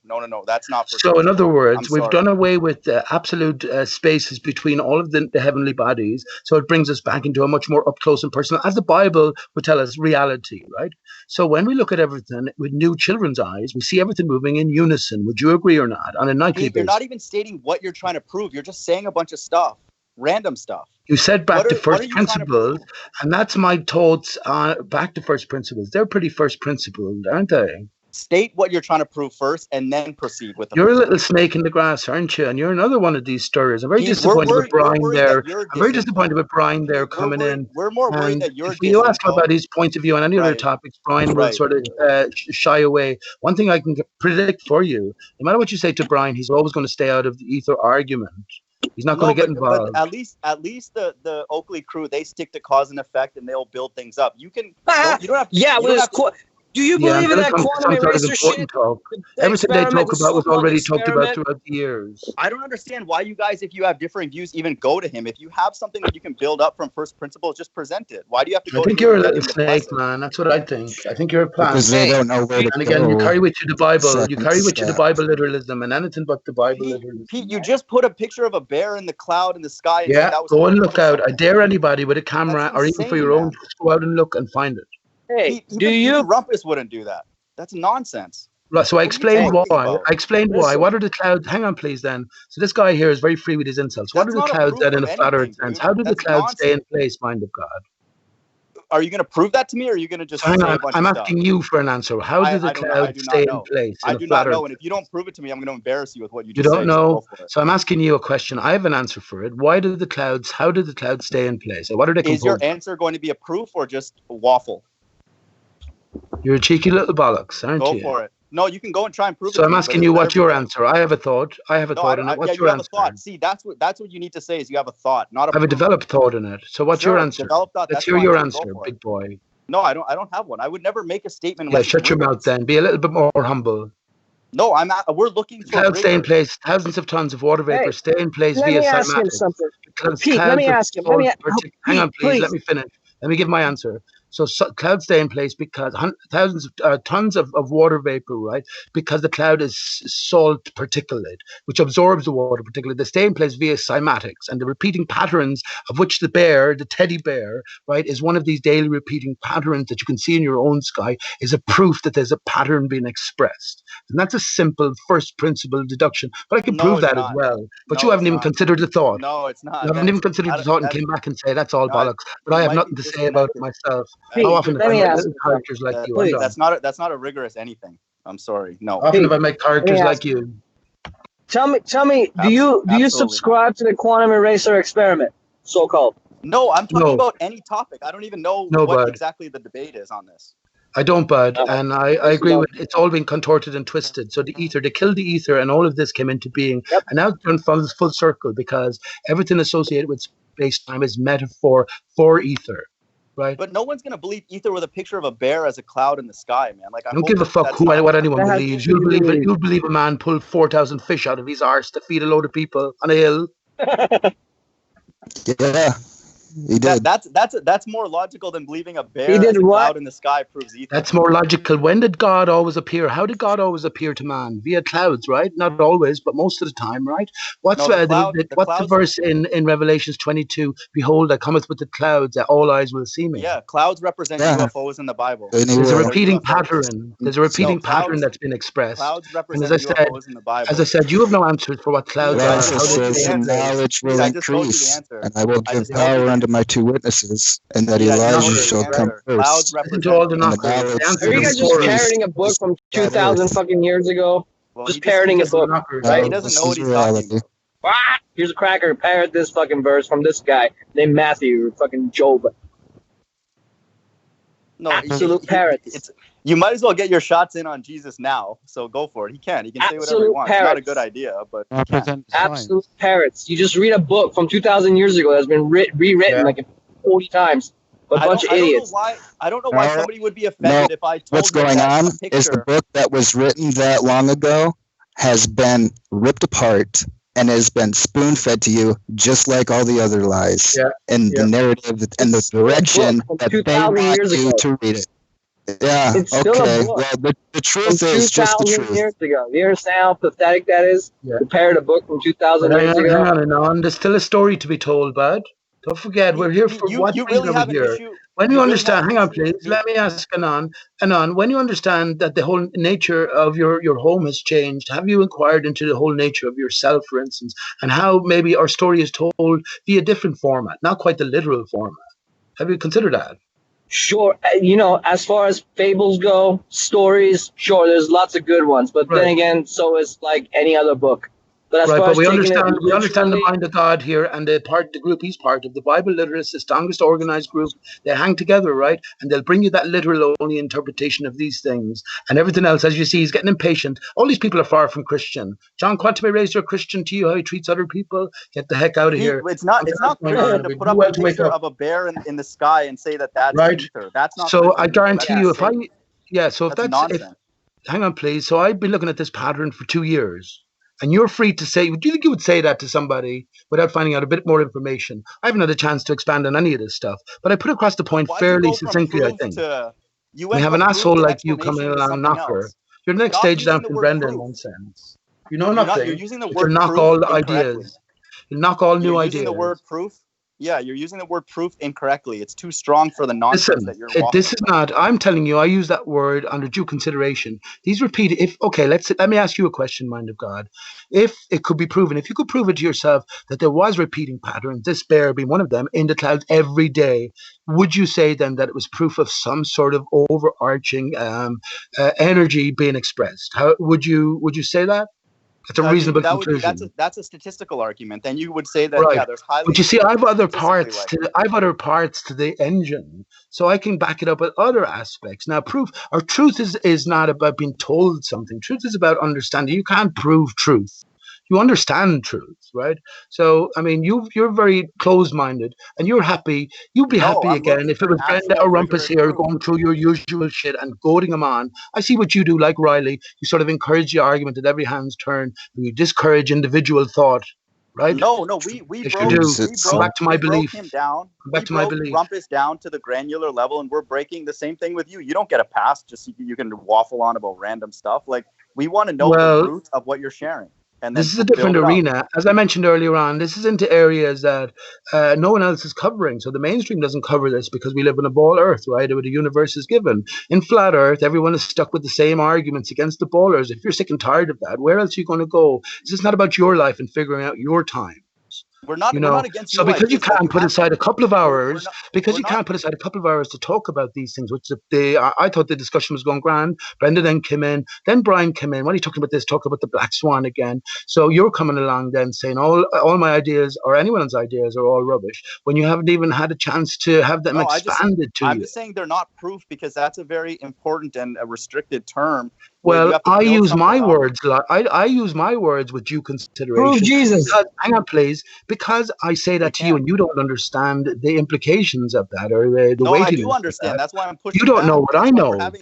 That's why we're having this conversation. That should be obvious for an engineer. That proof is a very, very special term in technical circles, right? Putting a picture of a bear in the clouds is not proof of anything. I hope that you appreciate that statement, Pete. That should not be prove that a big Jesus died for my sins. The idea we can't prove that. Hang on, please. We the can't idea prove being, that. hang on, please. Prove Jesus was the Son of God. There's Let me expand on that. documentation. Hang on, please. Let me Prove expand. Jesus was the Son of God, please. We can't prove that. Hang on, please. Let me just expand on that very slightly. I won't take too much time up. So what I mean by that is, like, if you understand that this is a repeating pattern, is to be found in everybody's skies, right? Also understand that the clouds form in circular patterns. Now, all of this would add up to a proof, right? But you don't know the rest of what else. So I know the whole proof in my brain, right? So you don't. So when I say it's proof, I know that because I have other stuff to go along with that as well. So that's all. I asked you what you thought clouds were. You said you've no idea. You've no idea. Tell me about chemtrails and the barium and lithium salts. Why would they space salts? And we all know what chemtrails do. Yeah, Pete. Just this is. I hope that you can appreciate our pushback here. Is that just because you're a flat earther doesn't mean that you can just say a bunch of random statements and expect a person to like interpolate and make. You can ask questions. You don't need your shitty attitude. We don't know what the outcome is. We don't know what you're exactly trying to prove and what significance it has. First and foremost, it's about did we not ask for opinions, people's points of view on what the ether might be, and have an open discussion about it. I have detailed thoughts on the matter, right? So that's all I'm expressing, and you're coming along poo-pooing it. But as I said, you'll avoid any important topics. What happened on 9/11, Mind of God? Mind of God knows everything. Dude, there's no topic that I'm not like you, man. There's lots of places. 9/11 was an inside job. Yeah, don't worry about that. Yeah, everyone knows it's an inside job. They told you it was an inside job. If you just say 9/11 was an inside job, well, Chocolate Sane, who appears every day on Nathan Oakley's show, he was a witness to 9/11. He hates talk of 9/11 media and victim hoax. He hates it. And you should think he'd be the most passionate about that because he was right there. As I said, if you're not aware of that, the mind Brian Staveley, he's taken all the work from September Clues. I'm not saying he's in his own work as well, but he's involved with the Batocli crew. They're all crew members. They talk about certain things, but not other things. But go and do a YouTube search. Within 2 hours, you'll understand that, hang on, after Sandy Hook, after the rest of them, you're dealing with another media hoax. So you can move on. You don't need to throw it aside completely. Now you can look at it deeper and see the two become one symbolism that's prevalent and the greater story being told there. But you don't need to even go there. Right. But Pete, we would think you as a flat earther would be open to rigorous, clear understanding of various things, but you're not. That's what worries me as well. Like what? Like what? Just tell me. Look, dude, you just put a picture of a bear in the sky and claim that was something. I stand over that. Crazy, man. I stand over that. Insane. I stand over that. No, but it's crazy that's not. I saw it myself, man. I've been following this pattern. I know that there's a cloud pattern. There's a pattern being Hey Lumberjack, nice to see you in. Thanks for smashing the super chat as well. Just because, with a what kind of emoji is that? It's funny face. Anyway, thanks very much for the super chat. Really appreciated. Cheers, mate. Sun is what's the sun? Mind of God. No, but let's get to that ether point first with that cloud. What you're sharing there, you are not in any way conveying to anybody who's listening how that's connected to any kind of a proof. I'm not trying to prove anything to anybody. Any genuine, honest people out there. You keep saying proof over and over again. Listen, I just said it myself. It's a proof of the ether, and I stand over that. It's a proof that there's a pattern. It's a proof that there's a pattern being expressed, which proves a source as well. And that source is Aristarchus, Bud. Aristarchus was chosen to be the name of the most mysterious creator on the moon, right? And the moon is the most mysterious object in our universe. So it was named for a specific reason. Aristarchus of Samos was also the originator of the heliocentric model. Helio, material only, right? Aristarchus of Samos never existed. So if there's a greater tale being interwoven into this reality, well, why aren't you trying to read it instead of knocking everything? I don't know what you're saying. I don't know what I'm knocking. I know you don't. Forming a logical. I know you don't. So tell me about the crater Aristarchus then. Tell me why the sun and the moon are the same size. I have an answer for you. You don't have any answer for me. I'm not proving anything to you. And let me say to anyone out there listening with a true heart, right? The truth can only be gleaned. You can never be told the truth. But with that bear, I know I'm open to ridicule. Of course you are. Do you believe the flat Earth? Excuse me, let me finish, please. You can go out yourself, anywhere you are, and you'll find this. I'm telling you. And I'll stand over you. But Pete, do you agree the flat Earth has been proven? It's not an idea. It's not a concept. No. It's not a maybe. No, it's not, because you failed to define Earth, and you've also failed to define nature. This is where quantum eraser falls down with these natural laws. Nature has been misdefined. Everything didn't just evolve from nothing in a random but coherent way, you see. If nothing can be proven, what your unified theory of Aristarchus, what purpose does that serve? If you can't. No, it's not about being proven. Hang on, it's not about being proven. In a way, it's like a treasure hunt, right? So everyone is setting off to follow the clues. Someone is going to get there because they've read the different clues, put the pieces together. So when you come back to a person who's just after picking up the clues at the start of it, and you say this or that, which is something which is part of the middle of the search itself, the guy isn't going to understand. If he's a cocky little shithead like you, he's going to laugh you off and say, well, you haven't proved anything, while his snot is hanging out his nose and he's left behind at the start of the race, right? And even if you're not, people are still going to think you're crazy for telling them the truth. That doesn't matter. That doesn't matter, because it's a different story attached to our reality. And if you think our reality, like a great painting or any great work, can't be interwoven with many different layers of symbolism, ultimately, I tell you, it's all simple, because it's all relating to us. Because we are greater, this is one thing we agree on, mind of God, although we disagree on the source. I think you hold that we just come into being with birth, where I now know for certain that, no, we're torn apart at birth. We're male from female, and it's literally there before our eyes. Look at our body parts. When's the last time you considered as a male that your testicles were inversions of the woman's, your own junk was inversions of the woman's parts? All right. I'm going to tell. But anyway, that's a different matter. So these are all different considerations when it comes to what is the nature of this reality. And if there's a greater story interwoven throughout our story, let me just say, last thing. This is what the story of the non-existent dodo bird tells us, that our Earth in its current form is only 422 years old this year, 2020. That's what it tells us. I didn't write that story. I'm reading the story. Paul McCartney of the Beatles, he was the dodo. I mentioned Tom York yesterday of 9/11 soundtrack fame and other things. He was the dodo. Michael Jackson faked his death and came back as the Five Alive dodo. You think the dodo might be significant in some way? Yeah. No, hell no. Yeah, hell no. You are the dodo. Jesus is the dodo, I'll tell you that, because the dodo represents the divided face of the land, right, post-destruction, which we can see in the Gleason's map. When you turn the Gleason's map upside down, you get Australia at the bottom, right, and then a certain bird jumps out. That's the dodo bird. So we understand now there's a greater symbolism involved here. But no, mind of God won't see any of this. The other thing it represents is the divided state of us.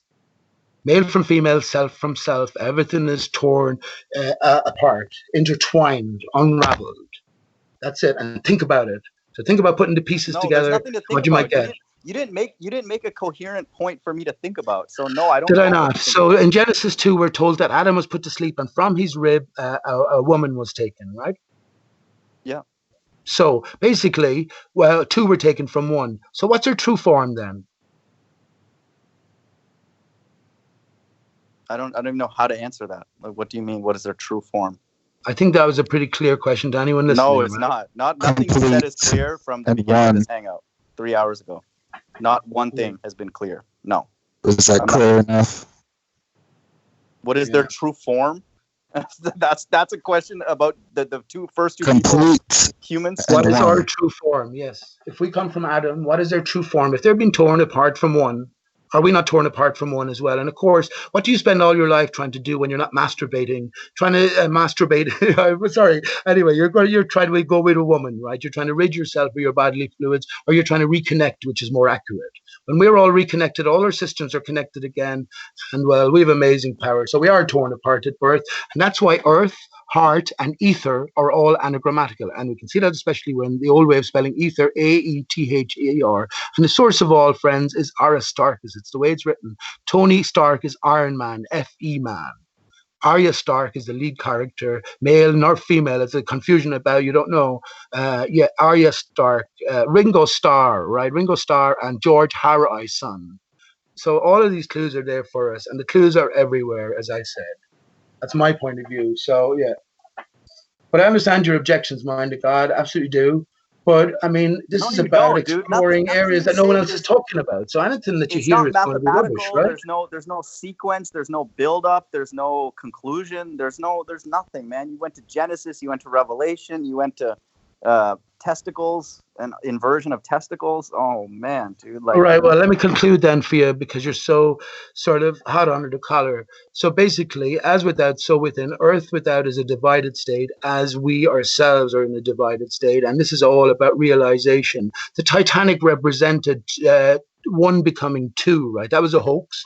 100 years of division then, of war. Then comes 9/11. Then we have 2012. 9/11 ultimately represented two becoming one again. The two twin towers were unberthed at free fall speed, and up in their place now we have the One World Trade. Would you look under One World Trade on, that's 9/11 fame. So again, connecting the Dodo, connecting Tom York.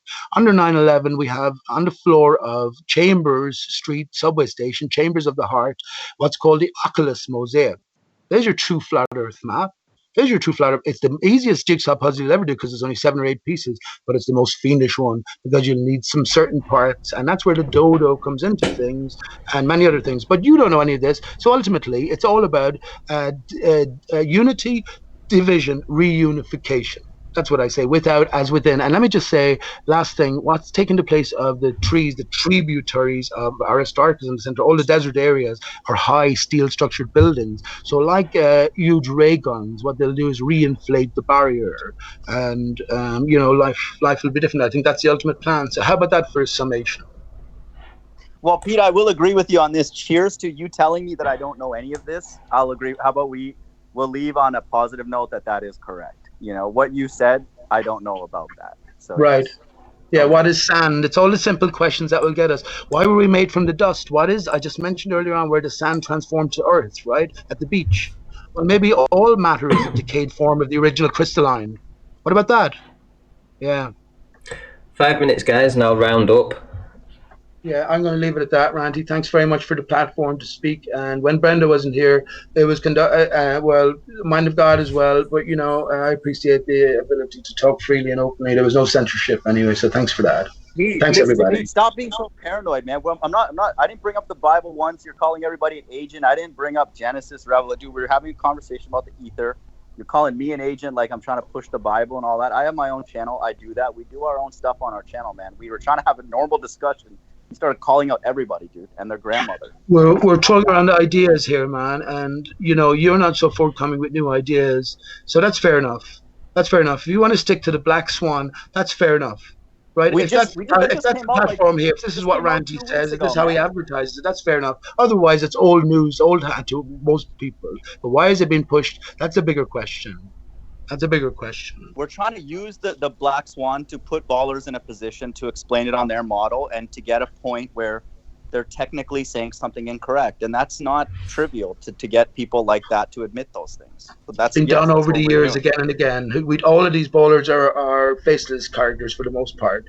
You're fighting against. I think NASA had their people put in place throughout the years and all the intelligence agencies to cover up all the lies that were being told. And any chance of any people getting together, then you'd have little plants inside, just fucking things up. This is how they work, right? When you have scams on such international levels, money is no outlet here. So there's a different story, but there is hope, right? It's not all hopeless. There has to be hope. Has to be hope, but you won't find hope in the Bible if you take it in a literal sense, because you externalize everything. You can't vouch that 2,000 years ago existed. I said it didn't exist. I said the Wailing Wall was built, and that's not me saying that, in the last few hundred years, like the pyramids in Egypt. We live in a construct. I mean, anything is possible Well, in the mind is it so of God, important right? to disprove the Bible when we were talking about ether and light rays and different actual physical things? Like what?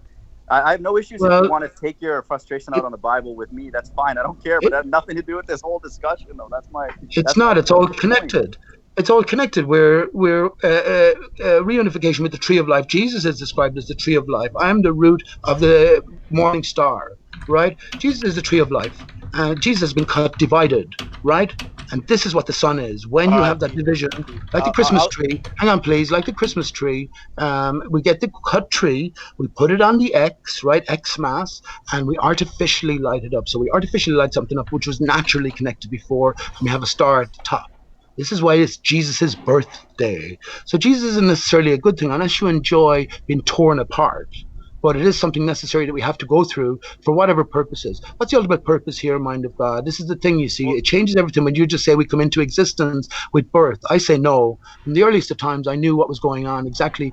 First, I think it was consciousness came into me, and I just sort of snapped to, and I looked up at the corner of the room, and I thought, I didn't say anything, of course, but I thought, well, where am I? What's going on? I remember clearly, distinctly having that thought. My mother said you couldn't have had that thought. You were only a few months. You were in the pan. That's where I used to park you. Well, that's the story. I think we know everything as children. We're just brought up in a foreign land, fed a foreign food, and taught a foreign language, so we forget. Okay, guys, so yeah, I'm going to round up this one.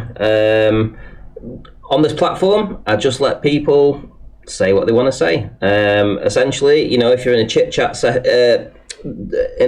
format, you know, I'll do all kinds of different things, really, whatever suits on individual days, what kind of panelists we have in, etc., etc. So what I'll probably do now is round up, see if anyone wants to carry on, see if they want to do a sort of like a recorded after show. If they do, we'll do that, and if not, no problem. And I will be back tomorrow for sure. So with that being said, thank you everybody that smashed the super chat. We had constantly 150, 160 people watching, which was absolutely awesome. I hope you'll return again. I would love to do this kind of format every night this week and see how that goes, although I do have a couple of debates planned as well, so that should be good. Right, seems like everybody's leaving. So it doesn't look like we're going to get an after show. Right, okay, excellent stuff. Right, with that, I will see you all in the next one.